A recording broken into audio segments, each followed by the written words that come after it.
So mad, there's no controlling me. My thoughts get so bad, I'm like, I might grab a bat, I don't know. My wrath, my blood boils over like, oh God, here goes. I lost all feeling from my head to my toes. You said some shit that I can't let go, so just stay tuned for the rest of the show. So have you ever felt betrayed? Switches how you see things, realize something needs change. Cause I know you got me fucked up, let me show you what's up. Cause enough is enough. I'll take a face full of pavement just to make a statement. I know there's no turning back. Oh God, adrenaline wasted, so mad I can taste it. I know there's no turning back. I'll do what it takes, I ain't making mistakes like that. I'll put it on your face to make you go take it back. I'll lose my shit, I go crazy when I'm mad.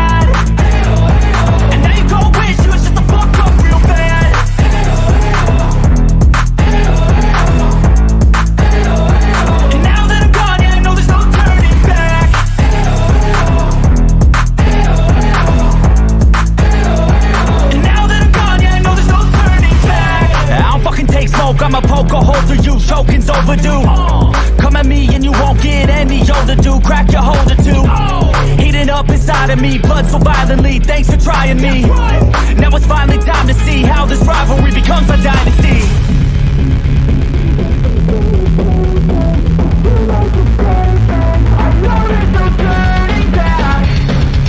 Oh God, adrenaline wasted, so mad I can taste it. I know there's no turning back.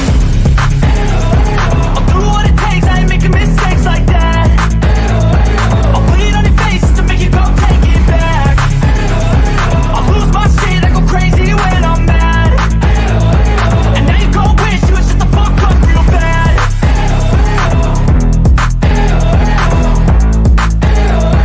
And now that I'm gone, yeah, I know there's no turning back.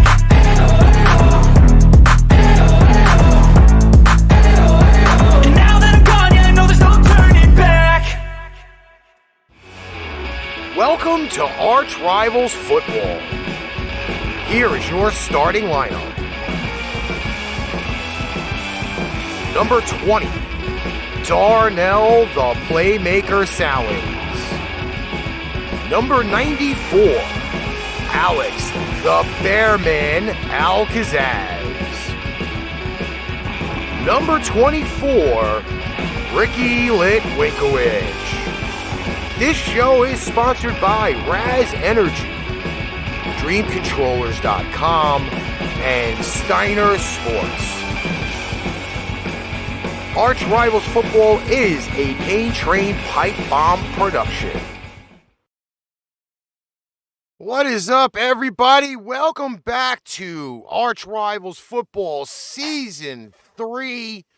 The panel loaded today, even though Darnell's hiding behind that huge-ass pop filter that he's got on his microphone. Hey, you don't even start today, all right? You are ready. You tried me yesterday. You trying to keep it going. You better watch it. Listen, I am good to go today. I can actually throw some fuel on the fire, because even though we have Bearman here and we have Darnell here, we actually have a fireman on the show. Mm-hmm. He's now not only a Facebook felon, but a Instagram felon himself. Mr. Jamal Edwards, what's up? What's up, guys? How you doing? What's up, Jamal? Hey, just because you got Jamal on the show doesn't mean you safe. Listen, I have a brother in arms now because, you still ain't safe from me. well, nobody is safe from us, period. And I'm going to say this, okay? Everybody said everything about that. No, Mark, your Giants is just choking. That's what they doing. Well, we're going to get to them in a few minutes, okay? Because legitimately minutes before this show went on the air today, I get the message, ArchRivals is trending all over Facebook, all over Instagram. So just know that if you somehow miraculously missed this show, we are on the uptick, and you guys will get brand new stuff, brand new material every time we're out, brand new graphics. You know it. We're going to bring it. So just to know the fact that I got that message about the trending thing, I'm happy as a pig in shit. That's all I have to say about that. And Mark, I'm just going to let you know the refs did not screw over the Giants. Jason Garrett screwed over the Giants, just for the record. Thank you, Jamal, because you won't believe how many times I've said it, because, I've suffered from this as a Cowboy fan. Jason Garrett is too controversial. I mean, he's lost cause, right? Jason Garrett, in the world of iPads and technology in the refrigerators, he's still using a flip phone. That's who Jason Garrett is when it comes to offensive play calling. His play calling is so 90s. That's why they're losing. Daniel Jones, I'm not making the case that Daniel Jones is one of the top 5 to 10 quarterbacks in the NFL. What I'm telling you is you can win football games with Daniel Jones. Daniel Jones is what Kirk Cousins is supposed to be. And he's more athletic. He can throw the deep ball. He's a lot better, and he's not being utilized because Jason Garrett is stuck in the 90s somehow. Yeah, he's old school. I've said that so many times on my show, but unfortunately, Cowboys Nation thinks I'm an idiot for saying that. But, it is what it is. If you disagree with me, fine. But, I do the research. Y'all believe me. Listen, from what I saw from the Giants game on Thursday night, now I didn't get to see the first half, obviously, because we had Pipe Bomb on, and I was miraculously trying to do 3 things at once. But from what I saw in the second half of that game, the Giants killed themselves. I cannot put it on Jason Garrett for them having a touchdown on a blown coverage. The receiver played hot potato with the ball. Okay? The last drive, the defense shot themselves in the foot. It's almost like saying Ron Rivera comes out to them and goes, guess what? I'm giving this loaded shotgun to you, and I want you to just Kurt Cobain yourself and commit suicide. I'm not even joking when I say this. 3rd and 7, a holding penalty. Automatic first down. They had an offsides penalty. That gave Washington more yardage. The field goal try. I don't want to hear anybody say they blew that call, because that defender was in the neutral zone before the ball was snapped. That is a cardinal no-no. I don't care how much you're trying to block a kick. You got to fucking stay on sides. Now, here's the thing about that. There's the play call for that is called no-brainer freeze, right? Because it's a no-brainer that they're trying to draw you off sides, whether it's a field goal or a 4th and inches situation. And yet, so the defense says no-brainer freeze, offense and defensive line. Don't move. They're trying to draw you. Don't do anything. What got me about that is that the guy wasn't even in the right position to block the football. What are you doing moving? Why are you moving? You have no chance of blocking the kick. So I don't know. It was just everything about that was bad. But Daniel Jones had like a 40-yard run that was negated because the wide receiver doesn't know how to not hold. Like holding, I don't understand how people still do it. The refs are going to find you're the only one there. These receivers, you have to do a better job. Just hit them. Just hit the guy or just stand in the way like a normal person. But yeah, Giants, they screwed themselves. And the Senator, Taylor Heineke, the legend is continuing to be born. 93 completions in his first 3 starts, which is an NFL record. And so shout out to Taylor Heineke, because I believe in the Senator, and I'm nicknaming him the Senator before he gets really popular. That way I can say I was the first one on the train.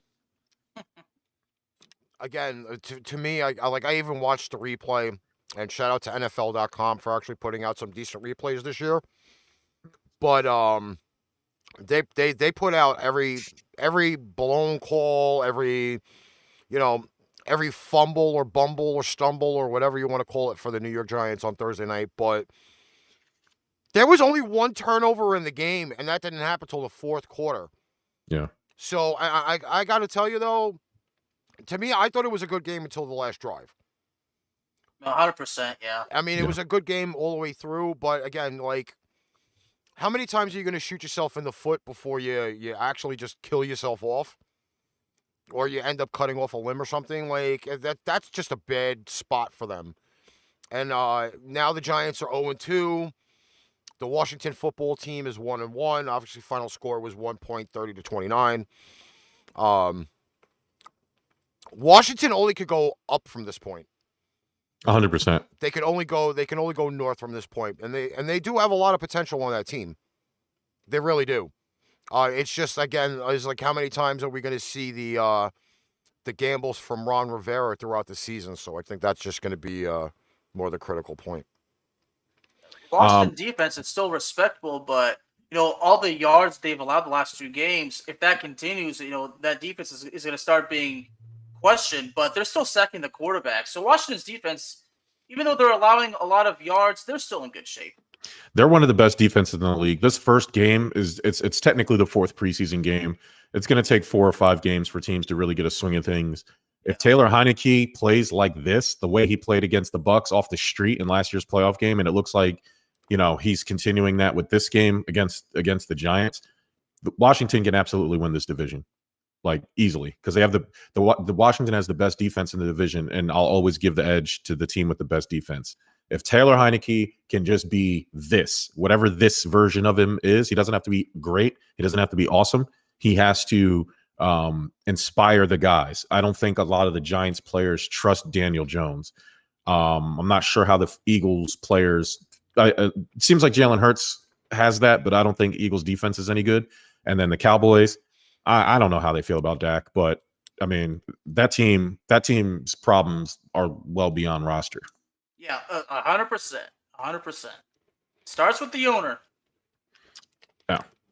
All right, so there was news that came out again just before we went on the air, and it just so happens to be with a fine. And part of my job on Sundays is to watch all of these games. So I got to see this kind of up front and personal when it happened. And it just so happens to be the Cleveland-Kansas City game. Ronnie Harrison got fined $12,000 for the incident with the Chiefs coach. And oh my God, here's the deal with this, because I thought this was kind of a little peculiar. And no matter how the footage was shown, the Chiefs coach initiated the whole thing by pushing the player. And to me, you know what? If you have a coach pushing a player, the player really should be able to defend themselves. Unfortunately, at this point, it got put on the player, and then he got ejected from the game.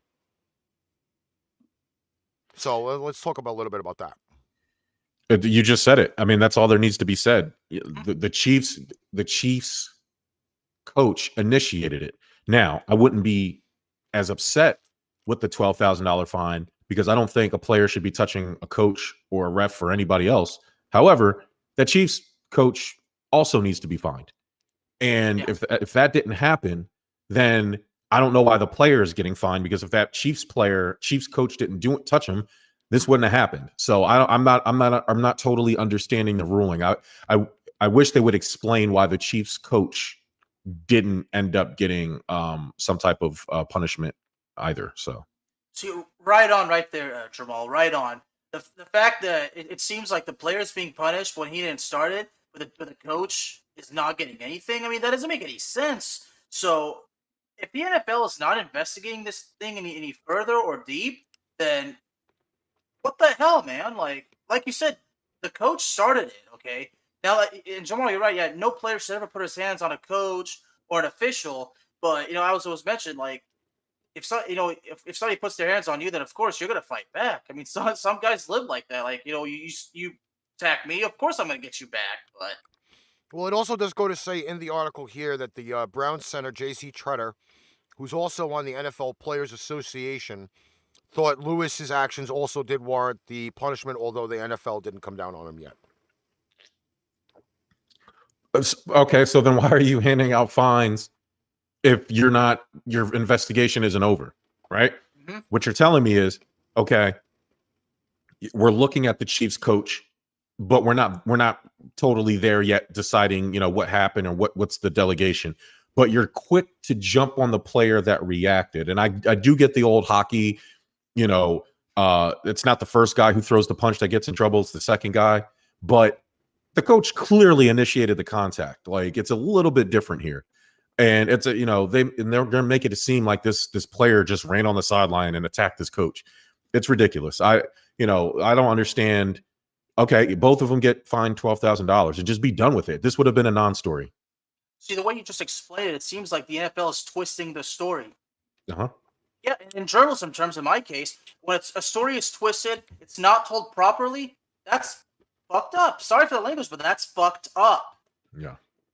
So in other news, the New Orleans Saints, who have been currently ejected from the Dome down in Louisiana, will probably not be returning home until week 4 on the NFL schedule. So that if they do have any home games, they will be alternated somewhere else. For example, maybe like a Jacksonville or a Carolina, which is in somewhat of a proximity to Louisiana. And, I mean, apparently this is almost like, 5 weeks now from the hurricane that they have been kind of homeless. I mean, yeah, but it's same to the people that live down there. Like this is kind of what you pay for. You know what I mean? When you live in an area that is susceptible to natural disasters, i.e. hurricanes in this situation, this is kind of just the price of admission when it comes to that. It's unfortunate. I am surprised that New Orleans and teams that are affected, like Florida, don't have a secondary practice site that they lease out in another state. You know what I mean? Like, some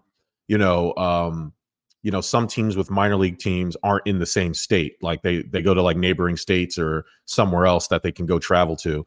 I'm shocked. And what would be dope if the NFL or any of the major league sports would come up with a like a singular place that they can hold events and they rent it out the rest of the year, but just for this, like, okay, we're going to go to, somewhere in Montana, you know what I mean? Like it's just a stadium that just happens to be out there that everybody can travel to, far from hurricanes and water and flooding and all that other stuff that, anybody could use. Like, I think that would be a pretty dope idea instead of just scrambling to find somebody to borrow a stadium from. But then even then, though, like obviously I can't even put a number on how many college stadiums there are. And especially, I could understand maybe if it's not in the state of Louisiana, that may be all fine and good. But let's say you could use a college stadium on an NFL Sunday, even if you have another team in that particular vicinity.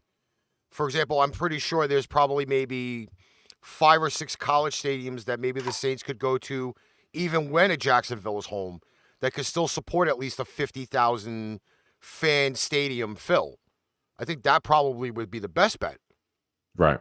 Like it's one of those things. But again, we're also looking at a commissioner who probably can't figure out whether he's got his underwear on correctly, let alone fucking try to have his own setup of alternative sites for teams to play at places. Hey, look, I'm a big Roger Goodell fan, man. He changed the game of football. We wouldn't be here if it wasn't for Raj. I'm a first name basis. I know me and Roger Goodell, odd combo, but I like Roger Goodell. I think he's better than Rob Manfred. I'll tell you that. By a long shot, he's definitely better than Manfred. But as far as the Saints go, actually, gentlemen, I'm looking here about 55 minutes ago. ESPN reported that the Saints have lost 2 more assistants for the game against the Panthers amid COVID-19 protocols. We're not allowed to say the C word. No C word. I'm sorry, the worldwide bastard. There you go. Yeah, there we go. We're corrected it now. I'll have to bleep out the C word. I'd say that's a quarter in the jar for you, buddy. Yeah, we're gonna start doing that. Yeah. I'm so sick of hearing about that, man. It's like, for what? You know what I mean? Like, for what? To appease the big money guys, your sponsors or whoever. It's like, it's sad because we've seen it with Dan Snyder and their Washington racial slurs. FedEx came in and said, hey, you have to change the name. And Dan Snyder said, hell no, I'm not doing that. And then all of a sudden the money starts going away. All right, we're pulling this sponsorship. We're taking money away from this. And now here you go. Next year, Washington Red Wolves are coming next year, or Washington, whatever they're going to be called. And it's the same thing with this, the worldwide bastard thing. It's like, hey, we have to send these guys away now, but for what? We got the vaccinations, we got this, we got that. And the fact that they're not allowed to have any contact, it's just it's prolonging. It's nonsensical to me. It's just like, all right, man, like we have to start normalizing this thing and stop making it a big deal, or else it's never going to go away, or things are not going to return to quote unquote normal. Well, I definitely want to highlight this comment because we have a whole bunch of people in our chat, and we thank you for showing up. If it weren't for you guys, that we would be trending right now. Like it would be pretty much a crapshoot. But John Mizak says the loss of assistants isn't the biggest worry for him, to be honest. And you know what? There is so many staff members on an NFL team that could pick up the slack that are probably going to be some type of a better offensive or defensive coach at some point. They know all that. They know what's going on. Let's be honest. And if you're going to put somebody in a box up in the freaking top of the stadium, then do that. If you don't want these guys around your players, then put them in a freaking skybox or some shit. But slow down on that. The assistants don't matter. One, we don't know which assistants there are, and I mean, I could give you a couple names: Bill Belichick, Bill Parcells, Andy Reid, Sean McDermott, all started as assistants, right? Like, I just don't just blatantly discount assistant coaches, especially if we don't know who they are and what they actually do for the team. One of them could be the next great, coach for the next decade. So I wouldn't dismiss the assistant coach not being their thing.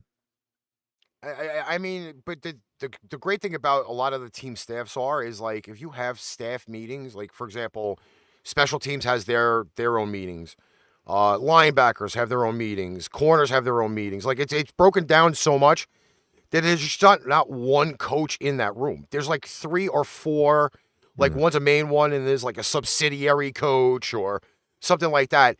And I can guaranteedly tell you, even though they're not physically at the game, I guarantee you, by some hook or crook, they're sitting in a hotel room somewhere and they're Skyping in or they're Zooming in and say, hey, like these are the 100%. Plays that we really want to do.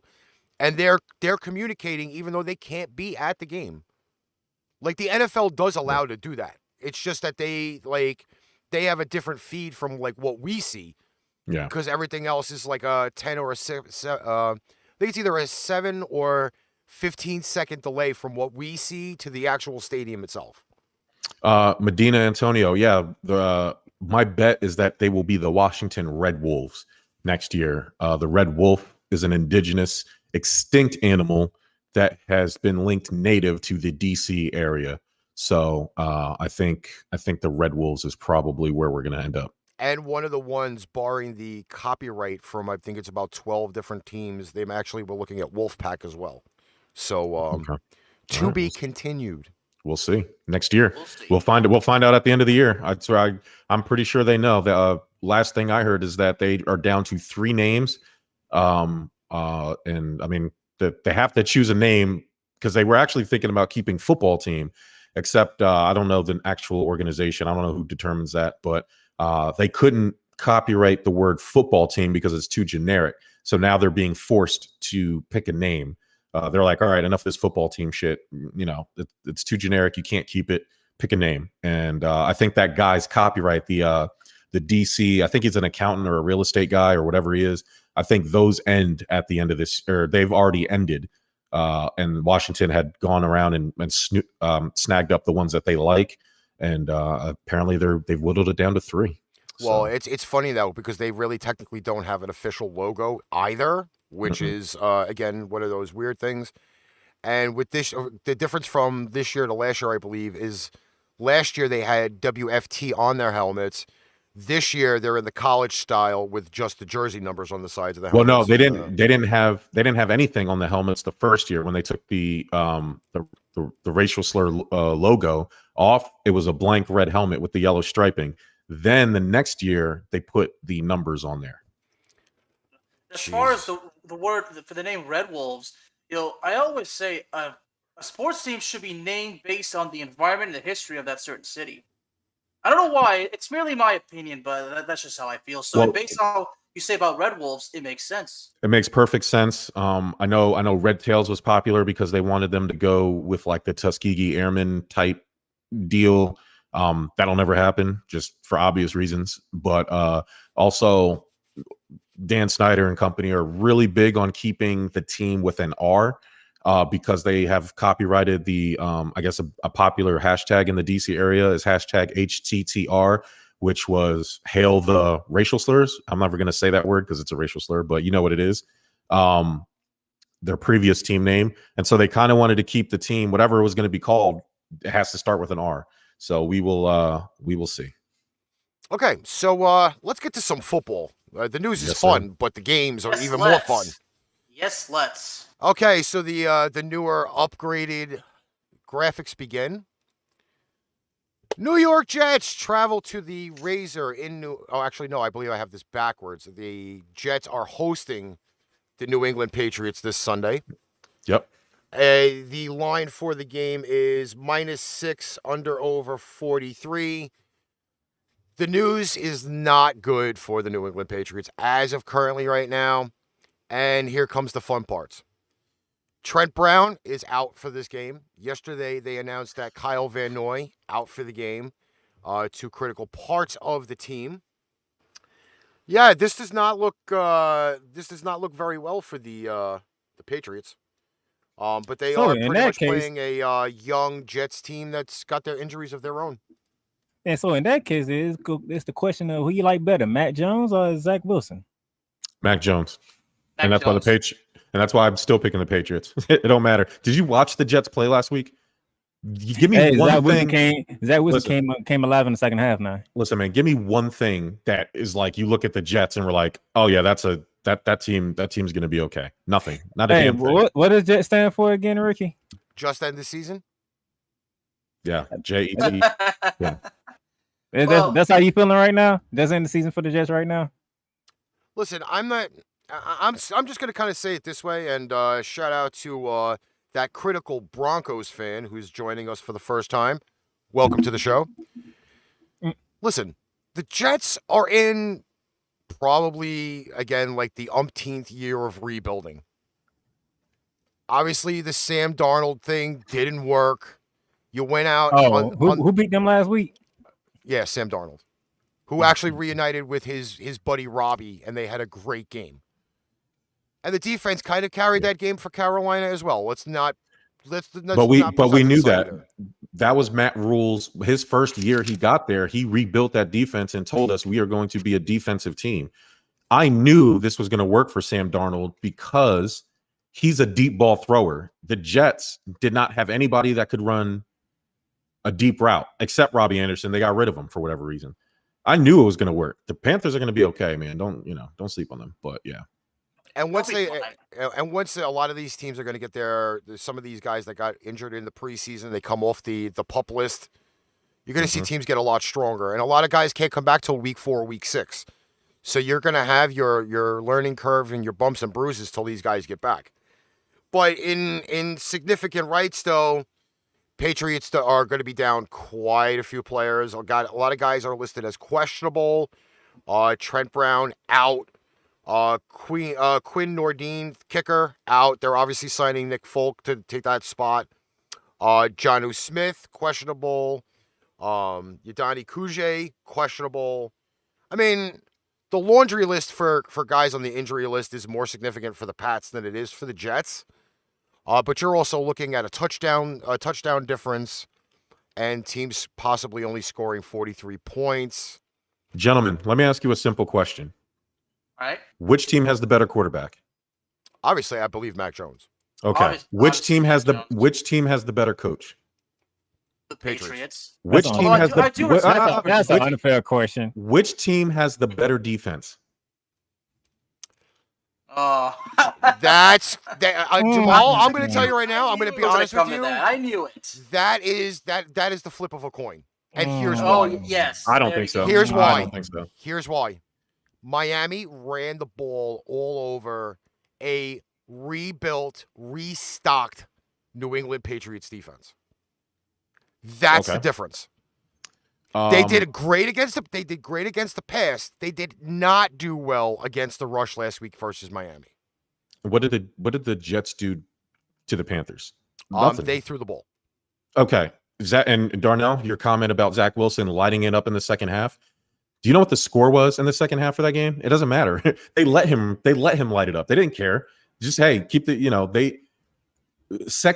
teams losing, and then this is why people think Matt Ryan is good. This is why people think Phillip Rivers is good, because they collect all these second half garbage time stats because team defenses don't care. They lay off. They're hitting a bunch of underneath routes. They get lucky with a deep throw. And all of a sudden, Matt Ryan is in the Hall of Fame, even though he's a perennial loser. Second half comebacks and gaudy stats in the second half, when you were getting washed, you only had 3 positive plays in the first half in that game. Put a pin on that, because he said something about Matt Ryan. I'm getting to when we talk about the Falcons. Okay. Yeah. We have a lot of games. Put a pin in that one. Put a pin in that one. My bad. Pats. My bad. All right. So general consensus. Let's get the picks, because the Broncos fan is going to argue with the Jet fan in the chat, and I really want to grab a bag of popcorn to watch that. Hey, last time I checked, the Broncos want to know, the Jets not. So, Bearman, I'll go with you first. What's your pick? Get right to it. The New England Patriots, okay? But I do expect this game to be, it's hard to tell, but I would love to see both Wilson and Mac Jones kind of both be good. I mean, this is it's a showdown between 2 rookie quarterbacks, but, it's Bill Belichick. The Patriots have the advantage as far as the coaching goes, but I do have a lot of respect for Robert Saleh, and I really hope that he can actually make a difference for the Jets, and I believe he will, but that's going to take some time. But I think it's going to go with – I think the Patriots get it. You think they cover the 6? It'll go either way.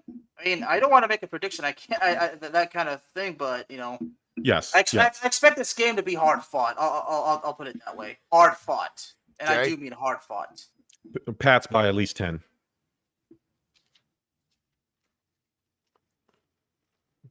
And Darnell? You really? You got to pick you got to pick the under over this week, man. You got to pick the under over this week. There's no escaping that. It's like poison in my mouth that I'm picking the goddamn Patriots. There you go. Tighten up that balloon knot, baby. That's why he picked that game first, because he knew I was going to be on. So he wanted me. No, I'm actually suffer at the game. I will admit this. I am legit going off the NFL schedule on NFL. I know you would, because I did the same thing. Patriots, man. All right. Well, I am going to pick the Pats, but it's not going to be by 6. Career history, no game has gone over 7 points the last few meetings against each other, no matter who the quarterback was. So I will take the Pats to win. Jets -6, and I'm going to go probably under. All right. Next up, Denver, Jacksonville. This, my friends, this is going to be one of the career interesting matchups. Trevor Lawrence coming off a 3-3 touchdown to pick ratio. Denver will be without Darby and Jerry Jeudy for this game. We got the line. It is Denver -6, under over 45. Jamal. Yo. Teddy Bridgewater. Yep. How would you describe Teddy Bridgewater? Describe him how? What do you mean? What are you looking for? As a quarterback. So, to me, Teddy Bridgewater is in that middle of tier 2, where he can win you games, right? But you shouldn't build your team on trusting the fact that he can win you the game, right? So in last year with the Saints, what made him really good with the Saints is that they had really good route runners, and they had a good offensive line, and they had a decent running game to help him out. And what is Teddy Bridgewater's bread and butter is he can throw accurately. He's athletic enough. He can throw good anticipatory throws. He's just not a deep ball thrower. His arm's not strong enough. The reason why the Broncos are so good for Teddy Bridgewater, and why I was really excited that he went there, is because that team is built exactly how you want your team to be built when Teddy Bridgewater is your quarterback. Okay. They averaged 355 yards last year. Teddy Bridgewater's first game with the Broncos, they generated 420 yards of offense. The Broncos have found their quarterback. I said okay. Bearman, just a quick summary. What happened to Jacksonville last week and Trevor Lawrence? Well, he lost his first regular season game in his career. To who? The Houston Texans. The Houston Texans. Teddy Bridgewater's better than Tyrod Taylor. Don't do that. Ricky, give me the Broncos, because if you lose into Houston, and we know damn well Denver has the better defense. Matter of fact, hold on. Bradley Chubb on one end and Vomit on the other end. You also got to remember Bradley Chubb did not play last week. Oh, that's even worse. So this is his first game. So oh my gosh. I don't even care what the line is. Just give me the over. I'm taking the Broncos to walk into TIAA field and have Trevor Lawrence feeling terrible, and they're gonna put the camera on Urban Myers looking stupid because he don't know he got 1,000-yard back behind him. So give me the Broncos. Jamal, you can go. You go ahead on this before I snap a little. just a little. Oh, I got you. I mean, it is kind of a fairly easy game to pick, right? The Broncos are better than the Texans, and the Jags gave up 37 points and 450 yards to Tyrod Taylor and Brandon Cooks. Urban Meyer, it was always going to take a year for Urban Meyer to figure it out. I don't know why everybody thought he was going to come in and it was going to be Florida or Ohio State out the gate. It's just, hopefully he makes it through the year, but I'm not anticipating this being a close game at all. It's not that, Jamal. It's Urban Meyer knows the game of football, right? Yeah. Why are you not giving your 1,000-yard rusher from a year ago to football? Because you have the number 1 draft pick and you got to get him reps. Preseason's cut short. You can get him reps, but we all know a good running game helps a quarterback. Yeah, but when you start losing the game in the manner they did and how the game got out of hand, you got to throw the ball. Like, it is what it is. At that point, just keep throwing it. Like, running the ball is not something that needs rhythm, right? Like, the running back's always going to be able to run. The quarterback has to find NFL rhythm. And I think it's more important for the long-term success that Urban Meyer gets Trevor Lawrence NFL snaps. And I think, you can sacrifice this extra game, right? Technically, this is the 4th preseason game. You can sacrifice a game or two at the beginning of the season because, honestly, if the Jags figure out halfway through the season and they go on like a 7 or 8 game run, it's not going to matter. It'll look good. Rick, I'm going to give you a special over-under. Over-under, Trevor Lawrence 30 passes. Obviously. But here is the dynamic, and this is the reason why we have a lot of issues with football these days. Okay? I'm going to say this as an analyst, not as a fan. So, again, this is a show done by fans for the fans.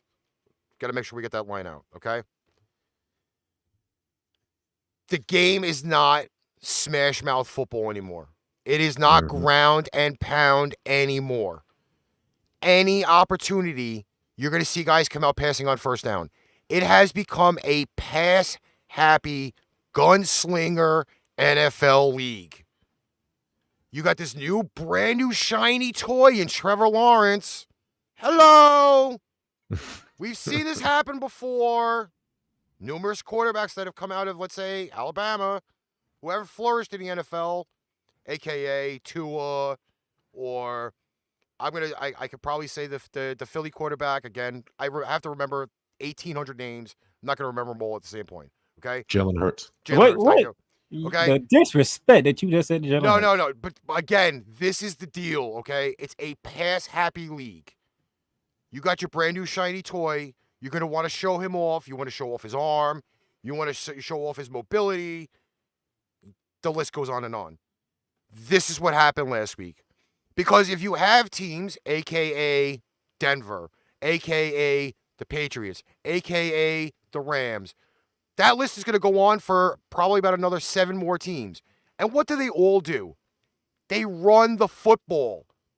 If you do not have talent on your team to run the football, all you're going to do is pass the ball 35 times plus. Denver has Melvin Gordon. They can afford to run the ball and take it off of Teddy Bridgewater. They had James Robinson, who ran for more yards than Melvin Gordon. Listen, I don't give a rat's ass about freaking who's running the ball in Jacksonville. This is the main difference that's going to determine this game. Teddy Bridgewater is finally going to get his true shake in a fucking team. Mm-hmm. He's not had it since he got injured in Minnesota, 5 years ago? He was a New York Jet. 4 or 5 years ago. He was a Saint. Now he's a Denver Bronco. He was a Panther last year. Homeboy hasn't had a home. This team is better set up for Teddy Bridgewater than any of the teams he's ever been on. Mm-hmm. This is Bridgewater's time to shine. He's got one of the youngest receiving cores in the game. He's got one of, if not flourishes, one of the best tight ends that's coming up in the game. Okay? Mm-hmm. And he actually has an experienced veteran in a running back for a freaking backfield. And they have a monster rookie running back, Javonte Williams, out of North Carolina that they drafted. Exactly my point. The shiny brand new toy in Jacksonville is only going to last so long before they say, hey, our quarterback is getting the shit and snot knocked out of him every week because he's got to pass the ball 35 to 50 times in order for them to stay in a game. And it's not going to, their offensive line is awful. And I don't understand why teams continue to draft these high-end quarterbacks, bring in these high-end free agents, and they don't fix the one thing that actually matters on the football field, that offensive line. You could have the best offensive line in football, and you can get away. You could have Nathan Peterman back there and be decent. So I don't understand, like, if you have a guy who is as talented and skilled as Trevor Lawrence, why you would not even invest big money into making sure you have the best possible offensive line. This is exactly what the Bills did. The Cowboys actually did this a few years ago when they went 13-3. They used all their draft picks on offensive linemen, and they had the best offensive line in football. They just didn't have anybody else, but Jerry Jones got too excited, and then he does what he always does. He pays the skill players, which is the one thing you never should do. I don't care who you are. And that's why the Cowboys are in the position they are now. Yeah, man. Go ahead, give your pick real quick before I give Urban Myers a message. Well, Denver is actually in pretty good shape, and I'm glad, in Teddy Bridgewater's case, I'm glad he's finally on a team that's good where he belongs, okay? And even though Judy is out, and there's the other player, I think Darby. Ronald Darby is the starting corner. Yeah. Even though they've lost two big players, the Broncos are still in good shape. And I'm curious to see what that defense can do against the Jacksonville Jaguars with all the Jacksonville's woes. So that being said, I'm going straight to the point. Denver's winning this. There's no questions asked. Mm-hmm. It's going to be Broncos. It could be Broncos destruction. Mm-hmm. Urban, run the football. You're going to have Von Miller and Bradley Chubb ready to kill Trevor Lawrence. And guess what's going to happen next week? Chandler Jones, who beat the brakes off Ryan Tannehill last week, going to be doing the same thing in week 3 for you. Run the football. All right. So I'm pretty sure that's a consensus of Denver. Yes, sir. I mean, All right. obviously. Next up, and I know this has a lot of Jamal anger coming to it. It is Buffalo versus Miami in Miami. Buffalo coming off of that technical upset loss over the Pittsburgh Steelers last week.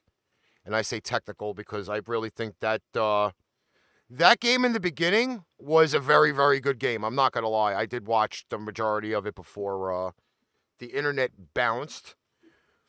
It is Buffalo minus 3.5. We're going to bump that to 4 and under over 48. Don't be lying to the American people, man. The first half was not a good game. The first half was all Buffalo. Pittsburgh looked bad on offense in the first half. Well, I'm going to shoot. Everyone for the defense. It looked like last year. I'm going to shoot to Jamal because he is our Buffalo Bills representative. I'm going to steal a line from the greatest quarterback I've ever seen play. RELAX. Relax. The cure for everything is the Miami Dolphins for the Buffalo Bills. We scrape the Miami Dolphins every time we play them. We combined 87 points last year on both of our meetings with them. The Dolphins, they're just, we're too powerful. I'm not upset about the Steelers game. I think a lot of that was just jitters. I think the home crowd kind of got into Josh Allen's head a little bit. The play calling wasn't particularly great, but we are really good at bouncing back from losses. We usually play big. it was a disappointing loss. The fact that we have all this firepower, and I think Josh Allen was trying, and I think Brian Dable was trying too hard to get everybody involved instead of just letting the game kind of happen and letting Josh Allen dictate what's going on. But yeah, the Dolphins, they're just not there. They've always been a year or two away, and I just don't think they're ready. I mean, they had a nice little surprise season. Obviously, Vegas agrees with me because the Dolphins are at home and we're getting the 4-point bump. So yeah, Bills all the way, and we're going to cover. Quick question. Do you credit Pittsburgh more, or do you put more the onus on Buffalo when it came I put more onus. I will put more onus on Buffalo for the simple fact that Josh Allen is a top 3 MVP candidate. The Bills are a Super Bowl pick according to Vegas, and the Steelers were not supposed to make the playoffs according to Vegas. So you know what I mean? Is the Steelers defense a little bit better than I thought they were going to be? Sure, but Buffalo.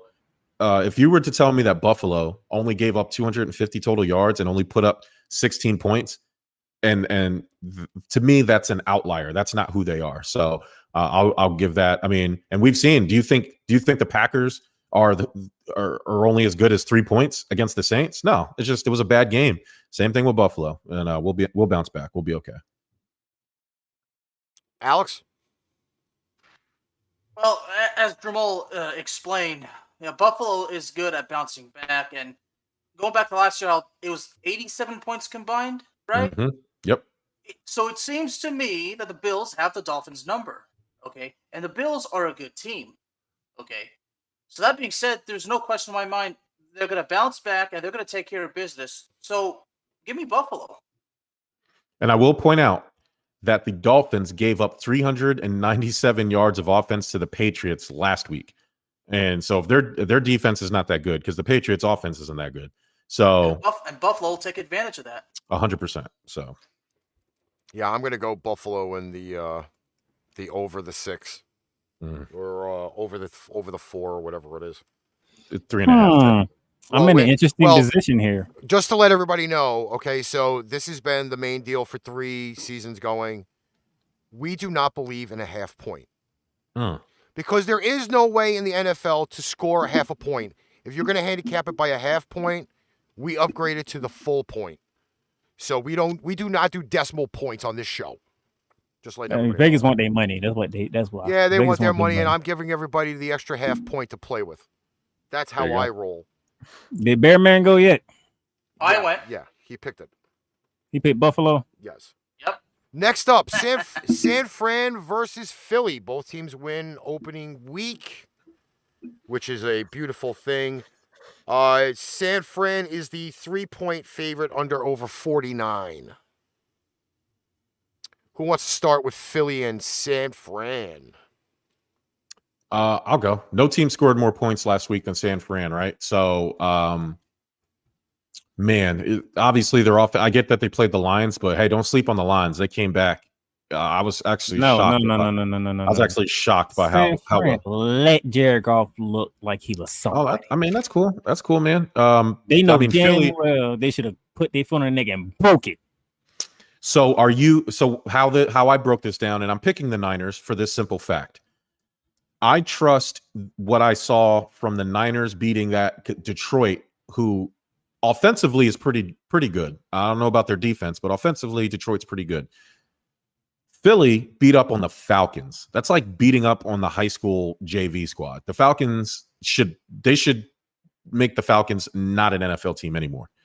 They should never be allowed to play NFL football ever again. They should actually go back and play college teams until they prove that they can play with the big boys in the NFL. So I don't give Philly any credit for beating the Falcons. So I actually have no idea how good they are or not. I know how good the 49ers are, and that's why I'm picking the 49ers.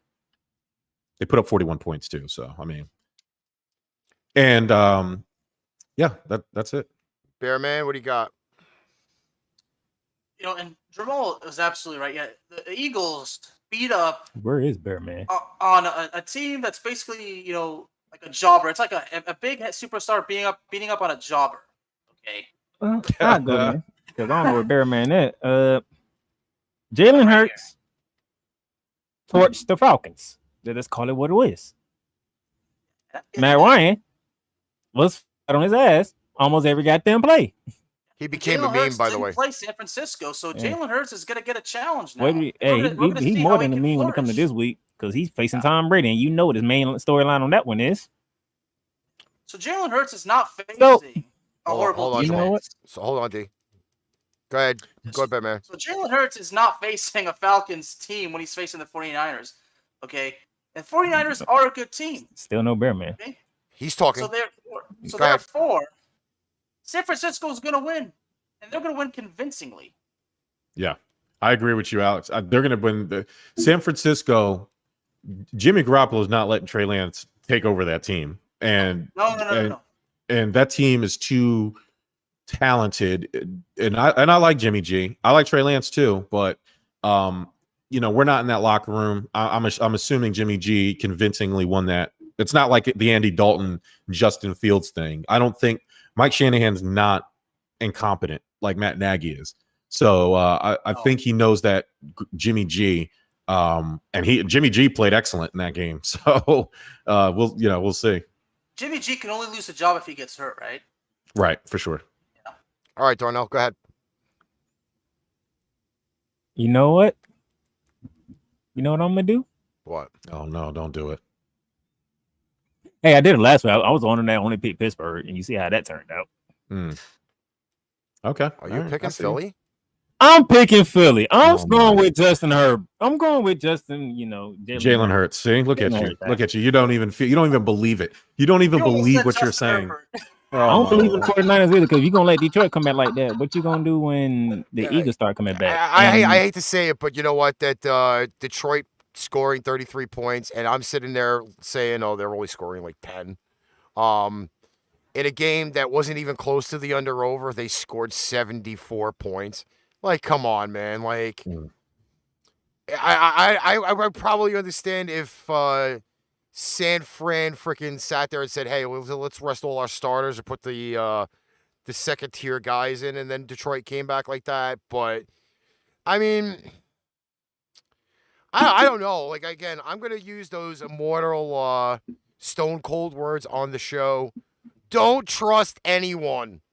I do not think that this is going to be a 3-point game, first off. And I don't think they're going to stay within the platform of the 49 points. Philly's going to score. San Fran's going to score. I got San Fran winning, but I think it may actually be a little bit close to that 3 points, maybe about 5 or 6. But this is definitely going the over. Especially if Jalen Hurts actually comes out with the swagger he had last week. I mean, granted, yes, he did beat up a JV team or maybe a CFL team or an XFL team in the Atlanta Falcons. But, yeah, I think San Fran's going to be ahead on this one. All right, now we're going to get the LA Rams outlook on this game. Not that we really need it. We have the Rams favored by 4 under over 48 versus the Indianapolis Colts. Rams. Enough said. It's the Colts. It's Carson Wentz. I mean, did anybody else watch the Monday night game? Anybody else see what Matthew, league MVP, man, Super Bowl champions? You mean Sunday night? I got you. You mean Sunday night? Sunday night, whatever night it was on. It was amazing. Rams by a lot. All right, ahead, Darnell, Bear give us Go the. to Bear Man. Go to Bear Bear Man. Man, what do you got? Okay. Jamal couldn't have said any better. I mean, it's one of those games. Do you really have to think about it? Because when you think about it, what is there to think about? Okay, it's Carson Wentz, and the Rams are good. Okay, so therefore the Rams are going to win, and I wouldn't be surprised if the Rams defense make Carson Wentz a jabroni. Sorry, I'm a pro wrestling junkie. I'm going to put pro wrestling humor into this, so better get used to it, guys. Matthew Stafford went 20 for 26 for 321 yards and 3 touchdowns. Okay? Now, yes, it was the Bears. Yes. The one thing the Colts do well is stop the run. They have really good run defense. They were like number 2 in the league last year. Great. You know what the Rams don't do? They don't fucking run. They pass all over the place. Robert Woods, Cooper Kupp, Tyler Higbee. They got, and the Matthew Stafford has a bazooka for an arm. Trust me, that number 2, the one thing that the Colts can do, they're not going to be able to do because the Rams are a throwing team. So yeah, that run game don't matter. Who did the Colts play in week 1? Seattle. Is And Seattle the Rams defense, are better. Rams are is better, Seattle yeah. defense better than the Rams? Nope. Is they D-line better than the Rams? Nope. Hold on, wait. Russell cooked them, right? Mm-hmm. Chris Carson almost had 100 yards rushing, right? Yeah. So So you're just saying Rams big? you're telling me you said the odds is what, 3.5? 3.5. It's ridiculous. 3.5. 3.5? Rams at Indy, not Indy. And you telling me nobody's gonna confuse Seattle D's line for the Rams D line, right? Nope, not at all. And we saw what the D line for Seattle did to Carson Wentz, right? Mm-hmm. Yes. And the Colts supposed to have a great offensive line, right? Supposed to. Are they supposed to? They're Yeah. supposed to have a You better have running Aaron- game too. Hold Apparently. on, matter of fact, Aaron Donald had 1 sack, right? Only one sack. It I should've dare been you. 3. I He's pissed dare off you. now. He's pissed off now. He's gonna go for more. I dare you to pick the Colts. That, I mean, I don't know what your logic is here, but I dare you. I swear. See Jamal. Ricky, fill Jamal in. You ain't gotta fill me in. Let me know. You tell me. No. Don't. He's obviously a Rams fan, so you know where he's gonna lay his pillow. Oh, okay. Here's my thing. Again, don't trust anyone. Don't trust anyone because you know what? This is the deal. Again, a lot of people are not realizing these facts. Carson Wentz has only played 1 game. Yeah. 1 game. He did not play any preseason. The only thing he's had is his shits and giggles at practice. Same thing with Matthew I'm going Stafford. to say that Jim Mora word. Practice. No, he said Ricky, playoffs. I can that take what too. you just said and throw it out there because Matthew Stafford ain't even touched preseason either. Yes, but you know what the difference is? Devastating injury. Exactly my point. He is coming off of an injury that he only spent 5 weeks. 5 weeks. Okay? Guaranteeingly enough, I'll tell you, his practice sessions this week were better than the practice sessions before week 1. Shout out to critical Broncos So you fan. saying the Colts are going to show up, huh? Is that what you're saying? It doesn't matter. They can show up all they want. It don't matter. Critical Broncos fan says he wished Quentin, I think he means Quentin Nelson, is fully healthy for his matchup against Donald. That would have been nice. That would have been really nice. That would have been a good Quentin challenge. Nelson ain't healthy. You Aaron Donald coming in. Aaron, you do realize Aaron Donald's not happy. And the only You reason only got why, to Andy Dalton one time. listen, the only you can't blame the head coach for this QB carousel that they've had. Okay? Because right before the season starts last year, who's the one who took his ball and went the fuck home? And that put the Colts automatically in a spot right off the bat. By the way, who is the quarterback for the Colts who took his ball and went home? Andrew Luck. Thank you. The greatest bust of all time, Andrew Luck. I wouldn't say he I can't was, say bust. I 'Cause wouldn't he say took he was them a to the bust, playoffs but when he was there. Whoa. He took them to the hold on. playoffs. How many times? Damn near every year that he was there. God damn it. Damn near every year he was there. What was their record in the playoffs? Okay, they ain't do good in the playoffs. Alex, look up Andrew Luck's playoff record for me while I. It's not good because he usually runs the time. No, Darnell, don't be moonwalking out the door now. I ain't moonwalking. I said he took them to the playoffs. I ain't say they won champ. I said he took them to the playoffs damn near every year. Great. Who did Andrew Luck replace on that Colts team? I've got your answer, by the way, sir. Go ahead, please give it to me. 4-4. Okay. What was the farthest he's reached, and how many times did he reach the AFC title game? And how many? I think he did in 2014. That was the same game where the and he ran into the Patriots. The Flakegate scandal supposedly took Gotcha. place. So in 6 years, he only made it to the AFC title game once. Great. Now that we have that baseline, who did Andrew Luck get drafted to replace? Peyton Manning. Okay.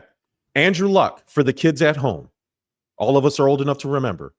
Andrew Luck was touted as the greatest college prospect of all time. The next big thing in the NFL. They put him in the top 5 in his rookie year. Then they He do had the all same the with Trevor Lawrence. He was touted even higher than Trevor Lawrence. When I say bust, I don't mean he didn't come out and play good. What I mean is, did you get your return on investment? If you have the highest amount of equity, right? If people are investing a lot into you and you don't get that return on investment, then by simple definition, your return has to be greater than what they put in. They did not draft him to play 6 years and only reach the AFC title game once. They drafted him to be Peyton Manning, to be there for 10 plus years and to win Super Bowls. That's what they drafted him for. He is a bust. They did not get their return on investment. No. And because he was the greatest to come out of college, he has to be the greatest bust because he didn't even come close to living up to that potential, living up to what he was advertised to I be. hate to say this, and I'm going to date myself with all the gray hairs on my face, but they also gave us that same line with Ryan Leaf when he got drafted by the Chargers back then. Oh, who went before Peyton and Manning? who went before Peyton Manning, and dude, he threw like a girl. I'm not even going to joke when I say this.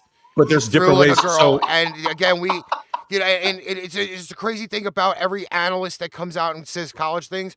Oh, this is the greatest quarterback to come out of college. And what have we seen? All except for maybe the exceptions of like Peyton Manning, you've seen 4th round guys go and done things. They've won Super Bowls. Obviously, TB12, 6th round, 199th pick, wins Super Bowls. Not every 1st round pick is going to be one of the greatest, stoutest guys coming out of college. And obviously, there's been differences. Ryan Leaf was on 4 teams in his career. right, And but he was a traditional bust. 5 games.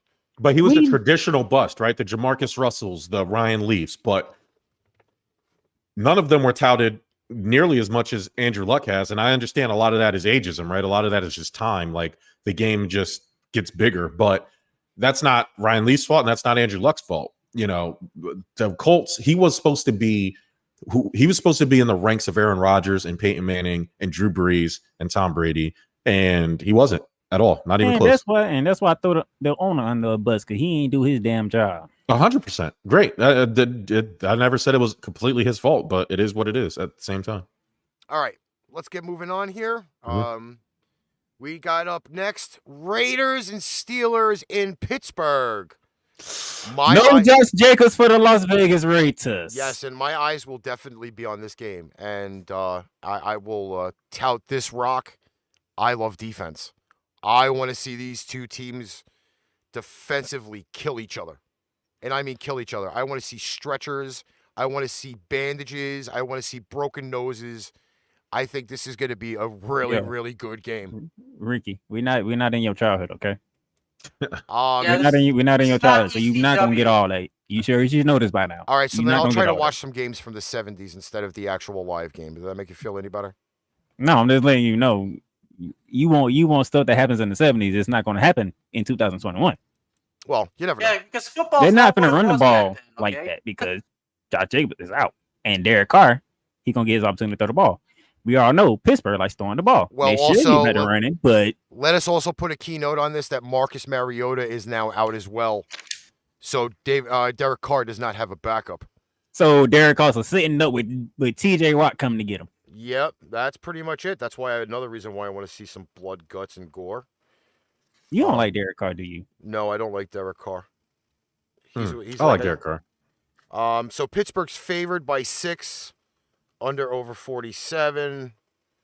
I'm gonna start with Bearman on this. You know, it's tough, obviously.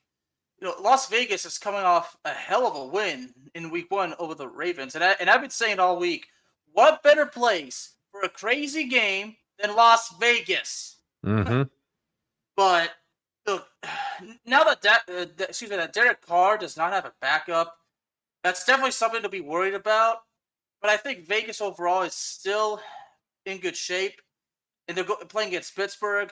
But I think at the end, Las Vegas put up all the efforts, but I think Pittsburgh is going to survive. And I do mean survive. That means Pittsburgh is going to have to fight tooth and nail every second of this game.